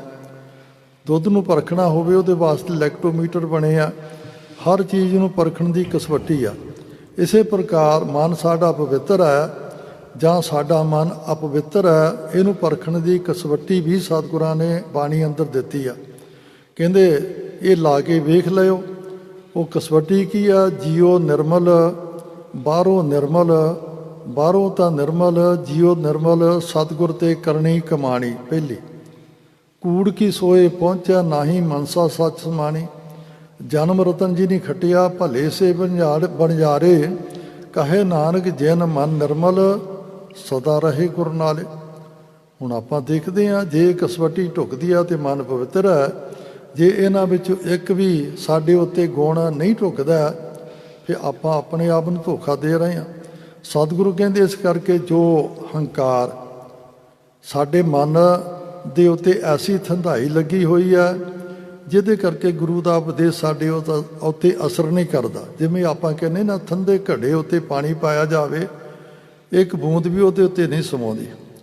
ਔਰ ਇਸੇ ਪ੍ਰਕਾਰ ਸਾਡੇ ਮਨ ਵਿੱਚ ਵੀ ਹੰਕਾਰ ਦੀ ਥੰਧਾਈ ਲੱਗੀ ਹੋਈ ਆ। ਅਹੰਗ ਬੁੱਧ ਮਨ ਪੂਰ ਥੰਧਾਈ। ਅਹੰਗ ਦਾ ਭਾਵ ਹੰਕਾਰ ਦੀ ਥੰਧਾਈ ਸਾਡੇ ਮਨ ਨੂੰ ਲੱਗੀ ਹੋਈ ਆ, ਜਿਹਦੇ ਕਰਕੇ ਜਿਵੇਂ ਘੜੇ ਉੱਤੇ ਪਾਣੀ ਨਹੀਂ ਅਸਰ ਕਰਦਾ, ਪੁੱਠਾ ਘੜਾ ਕਰਕੇ ਕੋਰਾ ਘੜਾ ਹੋਵੇ, ਉਹਦੇ 'ਤੇ ਪਾਣੀ ਪਾਈਏ, ਪਾਣੀ ਵਿੱਚ ਉਹਦੇ ਜਿਹੜਾ ਹੈ ਰਗ ਰੇਸ਼ੇ ਵਿੱਚ ਵੜ ਜਾਂਦਾ। ਪਰ ਜੇ ਉਹਦੇ ਉੱਤੇ ਘਿਓ ਦੀ ਲੇਪਣ ਜਾਂ ਤੇਲ ਲਾ ਦਿੱਤਾ ਜਾਵੇ, ਜਿੰਨਾ ਮਰਜ਼ੀ ਪਾਣੀ ਪਾਈ ਜਾਓ, ਤਿਲ ਕੇ ਡਿੱਗ ਜਾਂਦਾ, ਕੋਰੇ ਦਾ ਕੋਰਾ। ਇਸੇ ਪ੍ਰਕਾਰ ਸਾਡੇ ਹਿਰਦੇ ਵਿੱਚ ਗੁਰੂ ਦਾ ਉਪਦੇਸ਼ ਕਿਉਂ ਨਹੀਂ ਘਰ ਕਰਦਾ? ਕਿਉਂਕਿ ਹੰਕਾਰ ਦੀ ਥੰਧਾਈ ਲੱਗੀ ਹੋਈ ਆ, ਥੰਧਾਪਨ ਲੱਗਾ ਹੋਇਆ। ਅਹੰ ਬੁੱਧ ਮਨ ਪੂਰ ਥੰਧਾਈ। ਫਿਰ ਪਾਤਸ਼ਾਹ ਦੇ ਚਰਨਾਂ 'ਚ ਅਰਦਾਸ ਹੈ, ਪਾਤਸ਼ਾਹ ਇਹ ਥੰਧਾਈ ਨੂੰ ਲਾਉਣ ਦਾ ਕੋਈ ਢੰਗ ਤਰੀਕਾ ਹੈ? ਜਿਵੇਂ ਆਪਾਂ ਘੜੇ ਉੱਤੇ ਥੰਧਾਈ ਲੱਗੀ ਹੋਵੇ, ਕਿਸੇ ਵੀ ਬਰਤਨ ਨੂੰ ਥੰਧਾਪਨ ਲੱਗਾ ਹੋਵੇ ਘਿਓ ਦਾ, ਤੇਲ ਦਾ, ਆਪਾਂ ਕੂਚੀ ਨਾਲ, ਸਰਫ ਨਾਲ, ਸਾਬਣ ਦੇ ਨਾਲ, ਸਵਾਹ ਦੇ ਨਾਲ ਚੰਗੀ ਤਰ੍ਹਾਂ ਮਾਂਜ ਕੇ ਉਹਨੂੰ ਸਾਫ਼ ਕਰ ਲੈਂਦੇ ਆ, ਉਹ ਦੂਰ ਹੋ ਜਾਂਦੀ ਥੰਧਿਆਈ, ਬਰਤਨ ਸਾਫ਼ ਹੋ ਜਾਂਦਾ। ਅਤੇ ਸਤਿਗੁਰੂ ਕਹਿੰਦੇ ਹਾਂ, ਇਹ ਮਨ ਜਿਹੜਾ ਇਸ ਹੰਕਾਰ ਦੀ ਥੰਧਾਈ ਦੇ ਨਾਲ ਠੰਡਾ ਹੋਇਆ ਪਿਆ, ਜੇ ਇਹਨੂੰ ਸ਼ੁੱਧ ਕਰਨਾ, ਸਾਧ ਧੂਰ ਕਦ ਸ਼ੁੱਧ ਮੰਜਾਈ। ਕਹਿੰਦੇ ਜੋ ਜੁੜੇ ਹੋਏ ਪ੍ਰਮਾਤਮਾ ਦੇ ਪਿਆਰੇ ਆ, ਉਹਨਾਂ ਦੀ ਸੰਗਤ ਕਰ, ਤੇਰਾ ਮਨ ਜਿਹੜਾ ਸ਼ੁੱਧ ਹੋ ਜਾਵੇਗਾ, ਹੰਕਾਰ ਦੀ ਥੰਧਾਈ ਦੀ ਥੰਧਾਪਨ ਉਹ ਉਤਰ ਜਾਵੇਗਾ।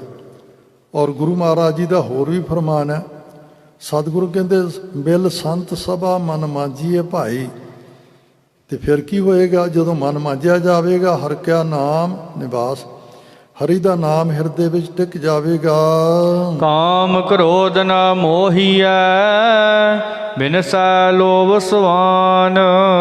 ਅੱਗੇ ਸਤਿਗੁਰੂ ਜੀ ਨੇ ਕਾਮ, ਕ੍ਰੋਧ ਤੇ ਮੋਹ ਤੇ ਚਾਰ ਅੱਗੇ ਗਿਣੇ ਲੋਭ, ਇਹ ਸਾਰੇ ਵੀ ਦੂਰ ਹੋ ਜਾਣਗੇ, ਕਿਉਂਕਿ ਹੰਕਾਰ ਦਾ ਪਹਿਲਾ ਖਤਮ ਹੋ ਗਿਆ।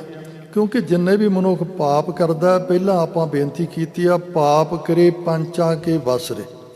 ਇਹਨਾਂ ਪੰਜਾਂ ਦੇ ਹਾਵੀ ਹੋਣ ਦੇ ਨਾਲ ਜਦੋਂ ਮਨ ਉੱਤੇ ਹਾਵੀ ਹੋ ਜਾਂਦੇ ਆ ਤਾਂ ਉਦੋਂ ਮਨੁੱਖ ਪਾਪ ਕਰਮ ਕਰਦਾ। ਤੇ ਲੋਭ ਨੂੰ ਸਤਿਗੁਰੂ ਕਹਿੰਦੇ ਕੁੱਤਾ। ਇਹ ਸਤਿਗੁਰਾਂ ਨੇ ਬਾਣੀ ਅੰਦਰ ਹੀ ਫਰਮਾਨ ਕੀਤਾ, ਕਹਿੰਦੇ ਜਿਉ ਕੂਕਰ ਹਰਕਾਇਆ, ਧਾਵੇ ਦਹਿ ਦਿਸ ਭਾਏ, ਦਹਿ ਦਿਸ ਧਾਏ, ਭਖ ਲੋਭੀ ਜੰਤਰਾਂ ਜਾਣੀ, ਭਖ ਅਭਖ ਸਭ ਕਾਏ। ਜਿਵੇਂ ਹਲਕਿਆ ਹੋਇਆ ਕੁੱਤਾ ਜਿਹੜਾ ਉਹ ਮਾਲਕ ਨੂੰ ਵੀ ਦੰਦੀ ਵੱਢਦਾ, ਉਪਰੇ ਨੂੰ ਤਾਂ ਵੱਢਣੀ ਹੈ। ਇਸੇ ਪ੍ਰਕਾਰ ਜਿਹੜਾ ਮਨੁੱਖ ਲੋਭ ਦੇ ਵਿੱਚ ਪੈ ਜਾਂਦਾ, ਲੋਭ ਦੇ ਵਸ ਪੈ ਕੇ ਚੋਰੀ ਵੀ ਕਰਦਾ, ਠੱਗੀ ਵੀ ਕਰਦਾ, ਮਿੱਤਰ ਨੂੰ ਵੀ ਧੋਖਾ ਦਿੰਦਾ, ਝੂਠ ਵੀ ਬੋਲਦਾ। ਇਸ ਕਰਕੇ ਸਤਿਗੁਰੂ ਕਹਿੰਦੇ ਜਿਵੇਂ ਕੁੱਤਾ ਜਿਹੜਾ ਹੈ ਨਾ, ਔਰ ਲੋਭ ਲਹਿਰ ਸੋਭ ਸਵਾਨ, ਹਲਕ ਹੈ ਹਲਕਿਓ ਸਭ ਹੈ ਬੇਕਾਰੇ। ਹਲਕ ਤੁਸੀਂ ਸਮਝਦੇ ਹੋ ਜਿਹਨੂੰ ਹਲਕਾਲ ਚੜ੍ਹ ਜਾਂਦਾ। ਹਲਕਿਆ ਕੁੱਤਾ ਜਿਹੜਾ ਇਹ ਜਿਹਨੂੰ ਆਪਣੇ ਮਾਲਕ ਦਾ, ਉਹਨੂੰ ਮਾਲਕ ਦਾ ਵੀ ਸਕਾ ਨਹੀਂ ਹੁੰਦਾ। ਇਸ ਕਰਕੇ ਸਤਿਗੁਰੂ ਕਹਿੰਦੇ ਜੇ ਤੁਸੀਂ ਸੰਗਤ ਕਰੋਗੇ, ਪਰਮਾਤਮਾ ਦਾ ਨਾਮ ਜਪੋਗੇ, ਤੇ ਫਿਰ ਇਹ ਸਾਰੇ ਪੰਜੇ ਦੇ ਪੰਜੇ ਤੁਹਾਡੇ ਖਹਿੜਾ ਛੱਡ ਜਾਣਗੇ, ਦੂਰ ਹੋ ਜਾਣਗੇ। ਤੇ ਜਦੋਂ ਇਹ ਦੂਰ ਹੋ ਗਏ ਤੁਹਾਡਾ ਜੀਵਨ ਸਚਿਆਰ ਬਣ ਜਾਵੇਗਾ। ਸੱਚੇ ਮਾਰਗ ਚਲਦਿਆਂ ਉਸਤਤ ਕਰੇ ਜਹਾਨ। ਕਿ ਇਹ ਪੰਜ ਜਿਹੜੇ ਮਹਾਬਲੀ ਕਿਹਾ ਜਾਂਦਾ, ਮਾਇਆ ਦੇ ਦੂਤ ਹੈ, ਇਹੀ ਮਾੜੇ ਕਰਮ ਕਰਾਉਂਦੇ ਆ। ਜਦੋਂ ਇਹਨਾਂ ਤੋਂ ਖਹਿੜਾ ਛੁੱਟ ਗਿਆ ਫਿਰ ਗੁਰੂ ਦੇ ਦੱਸੇ ਹੋਏ ਸੱਚੇ ਮਾਰਗ ਉੱਤੇ ਪਰਮਾਤਮਾ ਨੂੰ ਮਿਲਾਪ ਦੇ ਰਸਤੇ ਉੱਤੇ ਜਗਿਆਸੂ ਤੁਰੇਗਾ। ਜਿਹੜਾ ਉਸ ਮਾਰਗ ਦਾ ਪਾਂਧੀ ਬਣ ਜਾਂਦਾ, ਸਾਰਾ ਸੰਸਾਰ ਹੀ ਉਹਦੀ ਉਸਤਤ ਕਰਦਾ ਹੈ। 68 ਤੀਰਥ ਸਗਲ ਪੁੰਨ, ਜੀ ਦਇਆ ਪਰਵਾਨ।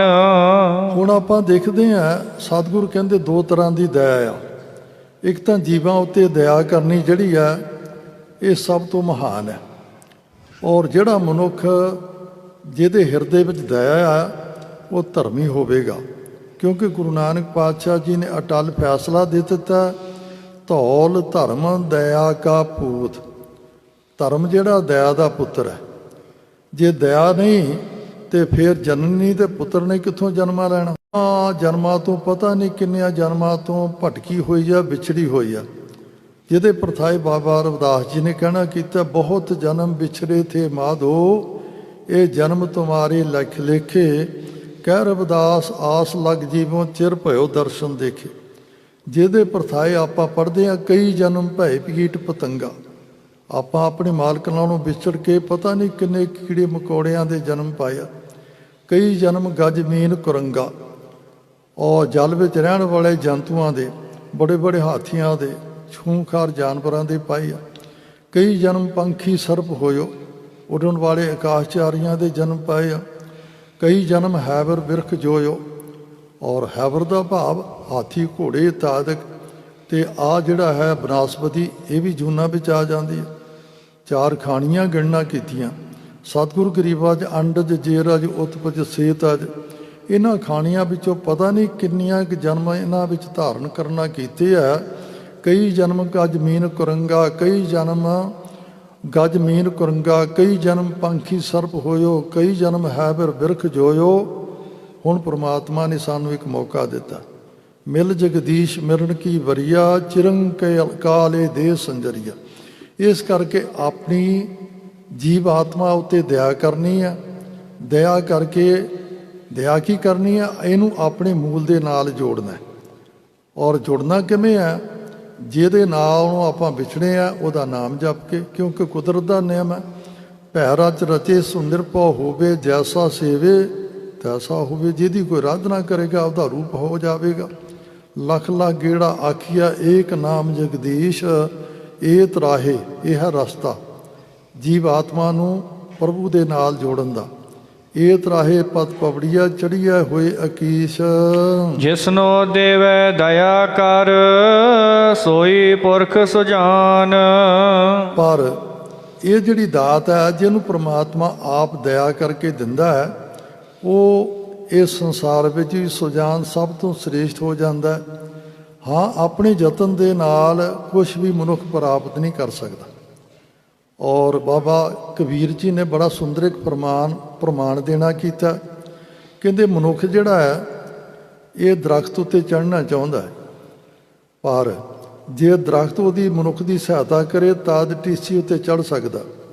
ਜੇ ਦਰਖਤ ਨਾ ਸਹਾਇਤਾ ਕਰੇ, ਮਨੁੱਖ ਕਦਾਚਿਤ ਟੀਸੀ ਦੇ ਦਰਖਤ ਦੀ ਔਰ ਟੀਸੀ ਉੱਤੇ ਨਹੀਂ ਚੜ੍ਹ ਸਕਦਾ। ਔਰ ਉਹਨਾਂ ਨੇ ਉਦਾਹਰਨ ਦਿੱਤੀ ਹੈ, ਕਹਿੰਦੇ ਮਨੁੱਖ ਦਰਖਤ 'ਤੇ ਚੜ੍ਹਨ ਲੱਗਾ, ਪਹਿਲੀ ਡਾਲੀ ਨੇ ਸਹਾਰਾ ਦੇ ਦਿੱਤਾ, ਦੂਜੀ ਉੱਤੇ ਪੈਰ ਰੱਖਿਆ ਉਹਨੇ ਸਹਾਰਾ ਦੇ ਦਿੱਤਾ, ਤੀਜੀ ਨੂੰ ਹੱਥ ਪਾਇਆ ਉਹ ਤਾਂ ਚਲਾ ਗਿਆ, ਚੌਥੀ 'ਤੇ ਪੈਰ ਰੱਖਿਆ ਉਸਨੇ ਸਹਾਰਾ ਦਿੱਤਾ, ਚੜ੍ਹੀ ਜਾਂਦਾ। ਪਰ ਜੇ ਮਨੁੱਖ ਨੇ ਪਹਿਲੀ ਡਾਲੀ ਉੱਤੇ ਪੈਰ ਰੱਖਿਆ ਉਹ ਮੁੜ ਗਈ, ਦੂਜੀ ਨੂੰ ਹੱਥ ਪਾਇਆ ਉਹ ਵੀ ਮੁੜ ਗਈ, ਤੀਜੀ ਨੂੰ ਫੜਨ ਦਾ ਯਤਨ ਕੀਤਾ ਉਹ ਵੀ ਟੁੱਟ ਗਈ। ਮਨੁੱਖ ਕਿਵੇਂ ਚੜ੍ਹ ਸਕਦਾ ਹੈ? ਨਹੀਂ ਚੜ੍ਹ ਸਕਦਾ, ਹੇਠਾਂ ਧਰਤੀ ਉੱਤੇ ਡਿੱਗ ਜਾਵੇਗਾ। ਇਸੇ ਪ੍ਰਕਾਰ ਜੇ ਪ੍ਰਮਾਤਮਾ ਸਹਾਇਤਾ ਕਰਦਾ ਹੈ ਤੇ ਫਿਰ ਇਹਨਾਂ ਵਿੱਚ ਸਫਲਤਾ ਮਿਲਦੀ ਹੈ। ਜੇ ਕੋਈ ਮਨੁੱਖ ਆਪਣੇ ਯਤਨ ਦੇ ਨਾਲ ਲੈ ਸਕਦਾ ਹੋਵੇ ਤੇ ਸਤਿਗੁਰੂ ਦਾ ਫਰਮਾਨ ਹੈ, ਆਪਨ ਲੀਆ ਜੇ ਮਿਲੇ ਤਾਂ ਸਭ ਕੋ ਭਾਗਟ ਹੋਏ। ਕੋਈ ਮਨੁੱਖ ਵੀ ਗਰੀਬ ਨਹੀਂ ਰਹਿਣਾ ਚਾਹੁੰਦਾ, ਪਰ ਪਿਛਲੇ ਪੂਰਬਲੇ ਕਰਮਾਂ ਅਨੁਸਾਰ ਜੋ ਪ੍ਰਮਾਤਮਾ ਸਾਨੂੰ ਦਿੰਦਾ ਉਹੀ ਕੁਛ ਹੀ ਮਿਲਦਾ। ਤਾਂ ਤੇ ਇਸੇ ਪ੍ਰਕਾਰ ਬਾਬਾ ਕਬੀਰ ਜੀ ਨੇ ਫਰਮਾਨ ਕੀਤਾ, ਕਹਿੰਦੇ ਕਬੀਰ ਜੰਤ ਵਿਚਾਰਾ ਕਿਆ ਕਰੇ, ਜੋ ਰਾਮ ਨਾ ਕਰੇ ਸਹਾਏ, ਜਾ ਜਾ ਡਾਲੀ ਪਗ ਧਰੋਂ ਸੋਈ ਮੁੜ ਮੁੜ ਜਾਏ। ਔਰ ਜੇ ਦਰਖਤ ਨਾਲ ਸਹਾਇਤਾ ਕਰੇ ਤੇ ਉਹਦੀ ਡਾਲੀ ਨੂੰ ਹੱਥ ਪਾਇਆ ਮੁੜ ਗਈ, ਨਹੀਂ ਚੜ੍ਹ ਸਕਦਾ। ਇਸੇ ਪ੍ਰਕਾਰ ਜਿਸ ਨੂੰ ਦੇਵੇ ਦਇਆ ਕਰ, ਆ ਜੋ ਕੁਛ ਵੀ ਆਪਾਂ ਕਰਦੇ ਹਾਂ, ਨਿਤਨੇਮ ਕਰਦੇ ਹਾਂ, ਅੰਮ੍ਰਿਤ ਛਕਦੇ ਹਾਂ, ਬਾਣੀ ਪੜ੍ਹਦੇ ਹਾਂ, ਸੰਗਤ ਕਰਦੇ ਹਾਂ, ਇਹ ਪ੍ਰਮਾਤਮਾ ਦੀ ਕਿਰਪਾ ਦੇ ਪਾਤਰ ਬਣਨ ਵਾਸਤੇ ਆਪਾਂ ਕਰਦੇ ਹਾਂ। ਕਿਉਂਕਿ ਪਹਿਲਾਂ ਸਤਿਗੁਰਾਂ ਨੇ ਫਰਮਾਨ ਕਰ ਦਿੱਤਾ ਕਿ ਪ੍ਰਮਾਤਮਾ ਇੱਕ ਹੈ, ਉਹਦਾ ਨਾਮ ਸਤ ਹੈ, ਉਹ ਸਾਰਿਆਂ ਦਾ ਕਰਤਾ, ਸਾਰਿਆਂ ਵਿੱਚ ਰਮਿਆ ਹੋਇਆ ਹੈ, ਉਹ ਜੂਨਾਂ ਵਿੱਚ ਨਹੀਂ ਆਉਂਦਾ, ਕਾਲ ਵਿੱਚ ਨਹੀਂ ਆਉਂਦਾ, ਸੁਤੇ ਪ੍ਰਕਾਸ਼ ਹੈ। ਪਰ ਐਸੇ ਪ੍ਰਭੂ ਦੀ ਪ੍ਰਾਪਤੀ ਕਿਵੇਂ ਹੁੰਦੀ ਹੈ? ਗੁਰਪ੍ਰਸਾਦ, ਗੁਰੂ ਦੀ ਕਿਰਪਾ ਦੇ ਨਾਲ। ਇਸ ਕਰਕੇ ਜਿਹੜਾ ਗੁਰੂ ਦੀ ਕਿਰਪਾ ਦਾ ਪਾਤਰ ਬਣ ਜਾਂਦਾ ਹੈ, ਫਿਰ ਉਹਦੇ ਪ੍ਰਥਾਏ ਗੁਰੂ ਤੇਗ ਬਹਾਦਰ ਸਾਹਿਬ ਸੱਚੇ ਪਾਤਸ਼ਾਹ ਕਹਿੰਦੇ, ਗੁਰ ਕਿਰਪਾ ਜੇ ਨਰਕੋ ਕੀਨੀ ਤੇ ਇਹ ਜੁਗਤ ਪਛਾਨੀ, ਨਾਨਕ ਲੀਨ ਭਇਓ ਗੋਬਿੰਦ ਸਿਓ, ਜਿਉ ਪਾਣੀ ਸੰਗ ਪਾਣੀ। ਬਾਂਹ ਪਕੜ ਠਾਕਰ ਹੋਂ ਕਿੱਦੀ, ਪਰਮਾਤਮਾ ਕਿਰਪਾ ਕਰਦਾ। ਗੁਣ ਆਪਗੁਣ ਮੇਰਾ ਕਛ ਨਾ ਵਿਚਾਰਿਆ, ਬਖਸ਼ ਲਿਆ ਖਿਨ ਮਾਹੀ। ਫਿਰ ਪਰਮਾਤਮਾ ਨਾ ਗੁਣ ਦੇਖਦਾ ਨਾ ਔਗਣ ਦੇਖਦਾ। ਜਿਹੜਾ ਗੁਰੂ ਦੇ ਦਰ ਉੱਤੇ ਢਹਿ ਕੇ ਪੈ ਜਾਂਦਾ ਹੈ, ਪੁਕਾਰ ਕੇ ਕਹਿ ਦਿੰਦਾ, ਦਾਤਾ ਅਬ ਹਮ ਚਲੀ ਠਾਕਰ ਪੈ ਹਾਰ, ਜਬ ਹਮ ਸ਼ਰਨ ਪ੍ਰਭੂ ਕੀ ਆਈ, ਰਾਖ ਪ੍ਰਭੂ ਭਾਵੇਂ ਮਾਰ, ਲੋਗਨ ਕੀ ਚਤਰਾਈ ਉਪਮਾ ਤੇ ਬਸੰਤਰ ਜਾਰ, ਕੋਈ ਭਲਾ ਕਹੋ ਭਾਵੇਂ ਬੁਰਾ ਕਹੋ, ਹਮ ਤਨ ਦਿਓ ਹੈ ਢਾਰ, ਜੋ ਆਵਤ ਸ਼ਰਨ ਠਾਕਰ ਪ੍ਰਭ ਤੁਮਰੀ ਤਿਸ ਰਾਖੋ ਕਿਰਪਾ ਧਾਰ, ਜਨ ਨਾਨਕ ਸ਼ਰਨ ਤੁਮਾਰੀ ਹਰ ਜਿਉ, ਰਾਖੋ ਲਾਜ ਮੁਰਾਰ। ਜਿਹੜਾ ਪੁਕਾਰ ਕੇ ਕਹਿ ਦਿੰਦਾ, ਦਾਤਾ ਸਗਲ ਦੁਆਰ ਕੋ ਛੱਡ ਕੇ ਗਇਓ ਤੁਹਾਰੋ ਦੁਆਰ, ਬਾਹੇ ਗਹੇ ਕੀ ਲਾਜ ਅਸ ਗੋਬਿੰਦ ਦਾਸ ਤੁਹਾਰ। ਫਿਰ ਗੁਰੂ ਦਾ ਬਿਰਦ ਹੈ, ਜੋ ਸ਼ਰਨ ਆਵੇ ਤਿਸ ਕੰਠ ਲਾਵੇ, ਇਹ ਬਿਰਦ ਸੁਆਮੀ ਸੰਦਾ। ਫਿਰ ਗੁਰੂ ਉਸ ਨੂੰ ਆਪਣੇ ਕੰਠ ਨਾਲ ਲਾ ਲੈਂਦਾ ਹੈ। ਜਿਨਾ ਮਿਲਿਆ ਪ੍ਰਭ ਆਪਣਾ, ਨਾਨਕ ਤਿਨ ਕੁਰਬਾਨ। ਜੋ ਪ੍ਰਮਾਤਮਾ ਨੂੰ ਗੁਰੂ ਦੇ ਦਰਸਾਏ ਹੋਏ ਤੇ ਮਾਰਗ ਉੱਤੇ ਚੱਲ ਕਰਕੇ ਜਿਨ੍ਹਾਂ ਨੂੰ ਪ੍ਰਮਾਤਮਾ ਦਾ ਮਿਲਾਪ ਪ੍ਰਾਪਤ ਹੋ ਜਾਂਦਾ, ਸਤਿਗੁਰੂ ਕਹਿੰਦੇ ਉਹ ਧੰਨਤਾ ਦੇ ਯੋਗ ਹੋ ਜਾਂਦੇ ਆ। ਮੈਂ ਉਹਨਾਂ ਤੋਂ ਕੁਰਬਾਨ, ਉਹਨਾਂ ਤੋਂ ਬਲਿਹਾਰ ਜਾਂਦਾ ਹਾਂ। ਮਾਗ ਸੁਚੇ ਸੇ ਕਾਂਢੀ ਹੈ, ਜਿਨ ਪੂਰਾ ਗੁਰ ਮਿਹਰਬਾਨ।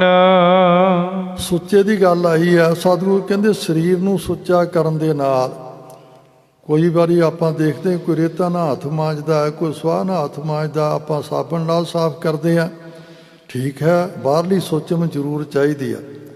ਪਰ ਸਤਿਗੁਰੂ ਗਰੀਬ ਨਿਵਾਜ ਜੀ ਕਹਿੰਦੇ ਇਹ ਸਰੀਰ ਦੀ ਸੁਚਮਤਾ ਕਰਨ ਦੇ ਨਾਲ ਮਨ ਸੁੱਚਾ ਨਹੀਂ ਹੁੰਦਾ। ਸਤਿਗੁਰਾਂ ਦਾ ਫਰਮਾਨ ਆਸਾ ਜੀ ਦੀ ਵਾਰ ਵਿੱਚ, ਸੂਚੇ ਇਹ ਨਾ ਆਖੀਐ ਬਹਿਣ ਜੇ ਪਿੰਡਾ ਧੋਏ, ਸੂਚੇ ਸਈ ਨਾਨਕਾ ਜਿਨ ਮਨ ਵਸਿਆ ਸੋਏ। ਜਿਨ੍ਹਾਂ ਦੇ ਹਿਰਦੇ ਵਿੱਚ ਪਰਮਾਤਮਾ ਦਾ ਨਾਮ ਵਸ ਜਾਂਦਾ ਉਹ ਅਸਲੀ ਸੁੱਚੇ ਹਨ। ਤਾਂ ਤੇ ਇਸੇ ਪ੍ਰਕਾਰ ਸਤਿਗੁਰੂ ਗਰੀਬ ਨਿਵਾਜ ਸੱਚੇ ਪਾਤਸ਼ਾਹ ਕਹਿੰਦੇ ਭਾਈ ਤੀਰਥ ਜਿਹੜੇ ਆ ਉਹਨਾਂ ਉੱਤੇ ਨਹਾਉਣ ਦੇ ਨਾਲ ਮਨ ਪਵਿੱਤਰ ਨਹੀਂ ਹੁੰਦਾ। ਤੀਰਥ ਅਸਲੀ ਕਿਹੜਾ ਹੈ? ਤੀਰਥ ਨਹਾਵਣ ਜਾਓ ਤੀਰਥ ਨਾਮ ਹੈ। ਤੀਰਥ ਸ਼ਬਦ ਵਿਚਾਰ ਅੰਤਰ ਗਿਆਨ ਹੈ। ਗੁਰ ਗਿਆਨ ਸਾਚਾ ਸਥਾਨ ਤੀਰਥ, 10 ਪੁਰਬ ਸਦਾ ਦਸਾਰਾ, ਹਉ ਨਾਮ ਹਰ ਕਾ ਸਦਾ, ਜਾਚੋਂ ਦੇਹੋ ਪ੍ਰਭ ਧਰਣੀ ਧਰਾ। ਔਰ ਸਤਿਗੁਰੂ ਕਹਿੰਦੇ ਆ ਤੀਰਥ ਬਣੇ ਕਿਵੇਂ ਆ? ਕਹਿੰਦੇ ਜਿੱਥੇ ਸਤਿਗੁਰਾਂ ਨੇ ਚਰਨ ਧਰੇ ਆ ਜਾਂ ਕਿਸੇ ਨੇ ਪ੍ਰਮਾਤਮਾ ਦਾ ਨਾਮ ਜਪਿਆ ਉਹ ਤੀਰਥ ਬਣ ਗਿਆ। ਆਪਾਂ ਗੁਰਬਾਣੀ ਦੀ ਪੰਕਤੀ ਪੜ੍ਹਦੇ ਆ, 68 ਤੀਰਥ ਜੈ ਸਾਧ ਪੱਗ ਧਰੈ। ਜਿੱਥੇ ਕਿਸੇ ਮਹਾਂਪੁਰਖ ਨੇ ਬੈਠ ਕੇ ਬੰਦਗੀ ਕਰ ਲਈ ਹੈ ਉਹ ਤੀਰਥ ਬਣ ਜਾਂਦਾ। ਜਿਵੇਂ ਆਪਾਂ ਇਸ ਸਥਾਨ 'ਤੇ ਦੇਖਦੇ ਹਾਂ ਉਜੜਿਆ ਹੋਇਆ ਥੇ ਸੀ, ਜਿੱਥੇ ਕੋਈ ਨਾ ਦਿਨੇ ਆਉਣਾ ਤੇ ਇੱਕ ਪਾਸੇ ਰਿਹਾ, ਕੋਈ ਇੱਥੋਂ ਨੇੜਿਓਂ ਦੀ ਲੰਘਦਾ ਨਹੀਂ ਸੀ, ਰਾਤ ਤੱਕ ਹੀ ਰਹਿਣਾ। ਹੁਣ ਉਸ ਸਥਾਨ 'ਤੇ ਬੈਠ ਕੇ ਮਹਾਂਪੁਰਖਾਂ ਨੇ ਬੰਦਗੀ ਕੀਤੀ ਹੈ। ਇੱਥੇ ਹੁਣ ਆਪਾਂ ਕਿੰਨੇ ਲਾਹਾ ਲੈ ਰਹੇ ਹਾਂ। ਕਾਰਨ ਕੀ ਹੈ? ਇੱਕ ਤੀਰਥ ਦਾ ਰੂਪ ਧਾਰਨ ਕਰ ਗਿਆ। ਤਾਂ ਤੇ ਇਸੇ ਪ੍ਰਕਾਰ ਜਿੰਨੇ ਥਾਂ ਆ, ਚਾਹੇ ਹਰਿਦੁਆਰ ਲੈ ਲਓ, ਚਾਹੇ ਪ੍ਰਯਾਗਰਾਜ ਲੈ ਲਓ, ਜਿੰਨੇ ਵੀ ਆ ਉਹਨਾਂ ਥਾਵਾਂ ਉੱਤੇ ਕਲ ਮੁਨੀ ਜੀ ਕਿਤੇ ਕਿਸੇ ਮਹਾਂਪੁਰਖਾਂ ਨੇ ਜਾ ਕੇ ਤਪ ਕੀਤਾ। ਜਿੱਥੋਂ ਦੀ ਤਪ ਕਰਦਿਆਂ ਹੋਇਆਂ ਉਹਨਾਂ ਨੇ ਬੈਠੇ ਆ, ਜੋ ਵੀ ਪਾਣੀ ਉੱਥੋਂ ਸਪਰਸ਼ ਕਰਕੇ ਲੰਘਦਾ ਉਹ ਪਵਿੱਤਰ ਹੋ ਜਾਂਦਾ। ਤਾਂ ਤੇ ਇਸੇ ਪ੍ਰਕਾਰ ਪਰਮਾਤਮਾ ਦਾ ਨਾਮ ਹੀ ਤੀਰਥ ਹੈ। ਸੋ ਅਸਲੀ ਸੁੱਚੇ ਹੋਣਾ ਹੈ। ਮਾਘ ਸੁੱਚੇ ਸੇ ਕਾਂਢੀਐ, ਜਿਨ ਪੂਰਾ ਗੁਰ ਮਿਹਰਬਾਨ। ਗੁਰੂ ਦੀ ਮਿਹਰ, ਗੁਰੂ ਦਾ ਪ੍ਰਸਾਦ, ਗੁਰੂ ਦੀ ਕਿਰਪਾ ਦੇ ਪਾਤਰ ਜੋ ਬਣ ਜਾਂਦਾ ਉਹ ਅਸਲੀ ਸੁੱਚਾ ਹੈ। ਗੁਰੂ ਦੀ ਕਿਰਪਾ ਦਾ ਪਾਤਰ ਕੌਣ ਬਣਦਾ? ਜਿਵੇਂ ਆਪਾਂ ਇੱਕ ਦੁਨਿਆਵੀ ਉਦਾਹਰਣ ਹਰ ਵਾਰੀ ਵਾਚੀਦੀ ਆ। ਇੱਕ ਮਾਂ ਬਾਪ ਦੇ 2 ਪੁੱਤਰ ਹੈ।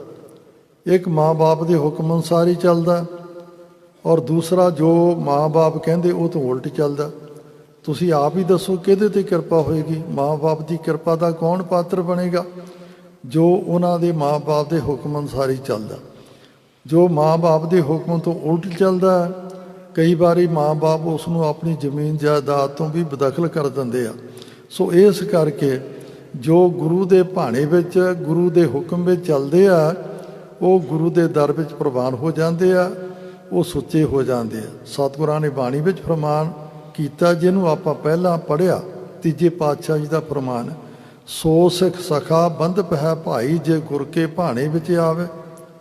ਦੂਸਰਾ ਰਸਤਾ ਕੀ ਆ? ਆਪਣ ਭਾਣੇ ਜੋ ਚੱਲੈ ਭਾਈ, ਵਿਛੜ ਚੋਟਾਂ ਖਾਵੇ। ਸੇ ਸਤਿਗੁਰਾਂ ਨੇ ਸਲਾਹ ਦਿੱਤੀ ਆ ਕਿ ਬਿਨ ਸਤਿਗੁਰ ਸੁਖ ਕਦੇ ਨਾ ਪਾਵੈ ਭਾਈ, ਫਿਰ ਪਛੋਤਾਵੇ। ਔਰ ਗੁਰੂ ਦੇ ਦਰਸਾਏ ਮਾਰਗ ਉੱਤੇ ਚੱਲਣ ਤੋਂ ਬਗੈਰ ਕਦਾਚਿਤ ਵੀ ਸੁੱਖ ਦੀ ਪ੍ਰਾਪਤੀ ਨਹੀਂ ਹੁੰਦੀ, ਸਗੋਂ ਪਛਤਾਵਾ ਹੀ ਪੱਲੇ ਪੈਂਦਾ। ਸੋ ਗੁਰੂ ਪਾਤਸ਼ਾਹ ਕਹਿੰਦੇ ਭਾਈ ਸੰਗਤ ਕਰਨੀ ਹੈ ਇਸ ਮਹੀਨੇ ਵਿੱਚ, ਐਵੇਂ ਤੀਰਥਾਂ ਦੇ ਭਰਮਣ ਦੀ ਲੋੜ ਨਹੀਂ। ਤੀਰਥ ਨਹਾਵਣ ਜਾਓ ਤੀਰਥ ਨਾਮ ਹੈ। ਬਾਬਾ ਕਬੀਰ ਜੀ ਨੇ ਡਾਂਕੇ ਦੀ ਚੋਟ ਦੇ ਨਾਲ ਇੱਕ ਦੁਨਿਆਵੀ ਉਦਾਹਰਣ ਦੇ ਕੇ ਕਹਿਣਾ ਕੀਤਾ। ਬਾਬਾ ਕਬੀਰ ਜੀ ਨੂੰ ਵੀ ਕੁਛ ਉਹਨਾਂ ਦੇ ਸ਼ਿਸ਼ਾਂ ਨੇ ਕਹਿਣਾ ਕੀਤਾ, ਮਹਾਰਾਜ ਕੁੰਭ ਦਾ ਮੇਲਾ ਲੱਗਿਆ ਹੋਇਆ, ਆਪਾਂ ਵੀ ਚੱਲੀਏ, ਤੁਹਾਡਾ ਸੰਗ ਕਰਾਂਗੇ, ਨਾਲੇ ਸੰਗਤ ਹੋ ਜੂ, ਨਾਲੇ ਸਾਡੇ ਕੀਤੇ ਹੋਏ ਪਾਪ ਕਰਮ ਉਤਰ ਜਾਣਗੇ।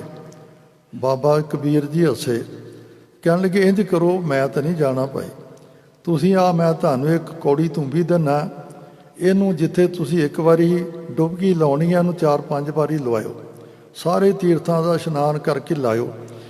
ਜੇ ਤਾਂ ਇਹਦਾ ਸੁਭਾਅ ਕੌੜਾਪਨ ਦੂਰ ਹੋ ਗਿਆ ਫਿਰ ਤਾਂ ਆਪਾਂ ਸਮਝਾਂਗੇ ਤੀਰਥਾਂ ਦੇ ਪਾਣੀ ਦੇ ਨਾਲ ਅੰਦਰਲਾ ਮਨ ਵੀ ਜਿਹੜਾ ਉਹਦਾ ਕੌੜਾਪਨ ਵੀ ਦੂਰ ਹੋ ਜਾਂਦਾ। ਔਰ ਕਾਮ ਕਰੋ ਲੋਭ ਮੋਹ ਹੰਕਾਰ ਦੀ ਕੁੜੱਤਣ ਲਿਥ ਜਾਂਦੀ ਆ। ਪਰ ਜੇ ਇੱਕ ਸਧਾਰਨ ਕੌੜਾ ਤੁੰਬਾ ਜਿਹੜਾ ਉਹਦਾ ਸੁਭਾਅ ਨਹੀਂ ਬਦਲਿਆ ਤੇ ਮਨੁੱਖ ਦਾ ਸੁਭਾਅ ਕਿਵੇਂ ਬਦਲੇਗਾ? ਉਹਨਾਂ ਨੇ ਫਿਰ ਉੱਤਰ ਦੇਣਾ ਕੀਤਾ, ਕਹਿੰਦੇ ਮਹਾਰਾਜ ਇਹਦਾ ਸੁਭਾਅ ਆ ਇਹ ਨਹੀਂ ਬਦਲ ਸਕਦਾ, ਕਹਿੰਦੇ ਜੀ ਇਹਦਾ ਕੌੜੀ ਤੁੰਬੀ ਦਾ ਸੁਭਾਅ ਨਹੀਂ ਬਦਲਦਾ ਤੇ ਤੁਹਾਡਾ ਤੀਰਥਾਂ ਤੇ ਨਹਾਉਣ ਦੇ ਨਾਲ ਕਿਵੇਂ ਸੁਭਾਅ ਬਦਲੇਗਾ। ਲੌਕੀ 800 ਤੀਰਥ ਨਹਾਈ, ਕੌੜਾ ਪੰਨ ਤਊ ਨਾ ਜਾਈ। ਇਸ ਕਰਕੇ ਬਾਹਰ ਭਟਕਣ ਦੀ ਥਾਂ ਪਰਮਾਤਮਾ ਦਾ ਨਾਮ ਜਪੋ। ਜੇ ਆਪਣੇ ਮਨ ਨੂੰ ਬਦਲਣਾ ਹੈ, ਗੁਰੂ ਦੀ ਸ਼ਰਨ ਵਿੱਚ ਆਓ। ਗੁਰ ਕਹਿਆ ਸਾਕਾਰ ਕਮਾਵੋ ਦੇ ਧਾਰਨੀ ਬਣੋ। ਗੁਰਸਿੱਖ ਮੀਤ ਚਲੋ ਗੁਰ ਚਾਲੀ, ਜੋ ਗੁਰ ਕਹੈ ਸੋਈ ਭਲ ਮਾਨੋ। ਹਰ ਹਰ ਕਥਾ ਨਿਰਾਲੀ ਨੂੰ ਆਪਣਾ ਜੀਵਨ ਆਧਾਰ ਬਣਾਓ।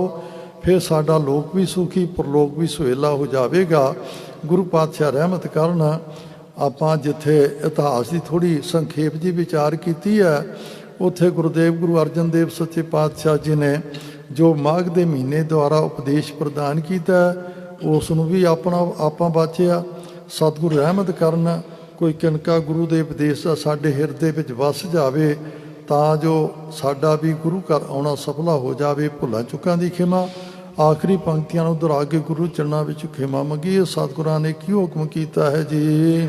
ਜਿਨਾ ਮਿਲਿਆ ਪ੍ਰਭ ਆਪਣਾ, ਨਾਨਕ ਤਿਨ ਕੁਰਬਾਨ। ਮਾਘ ਸੁਚੇ ਸੇ ਕਾਂਢੀਐ, ਜਿਨ ਪੂਰਾ ਗੁਰ ਮਿਹਰਬਾਨ। ਵਾਹਿਗੁਰੂ ਜੀ ਕਾ ਖਾਲਸਾ, ਵਾਹਿਗੁਰੂ ਜੀ ਕੀ ਫਤਿਹ।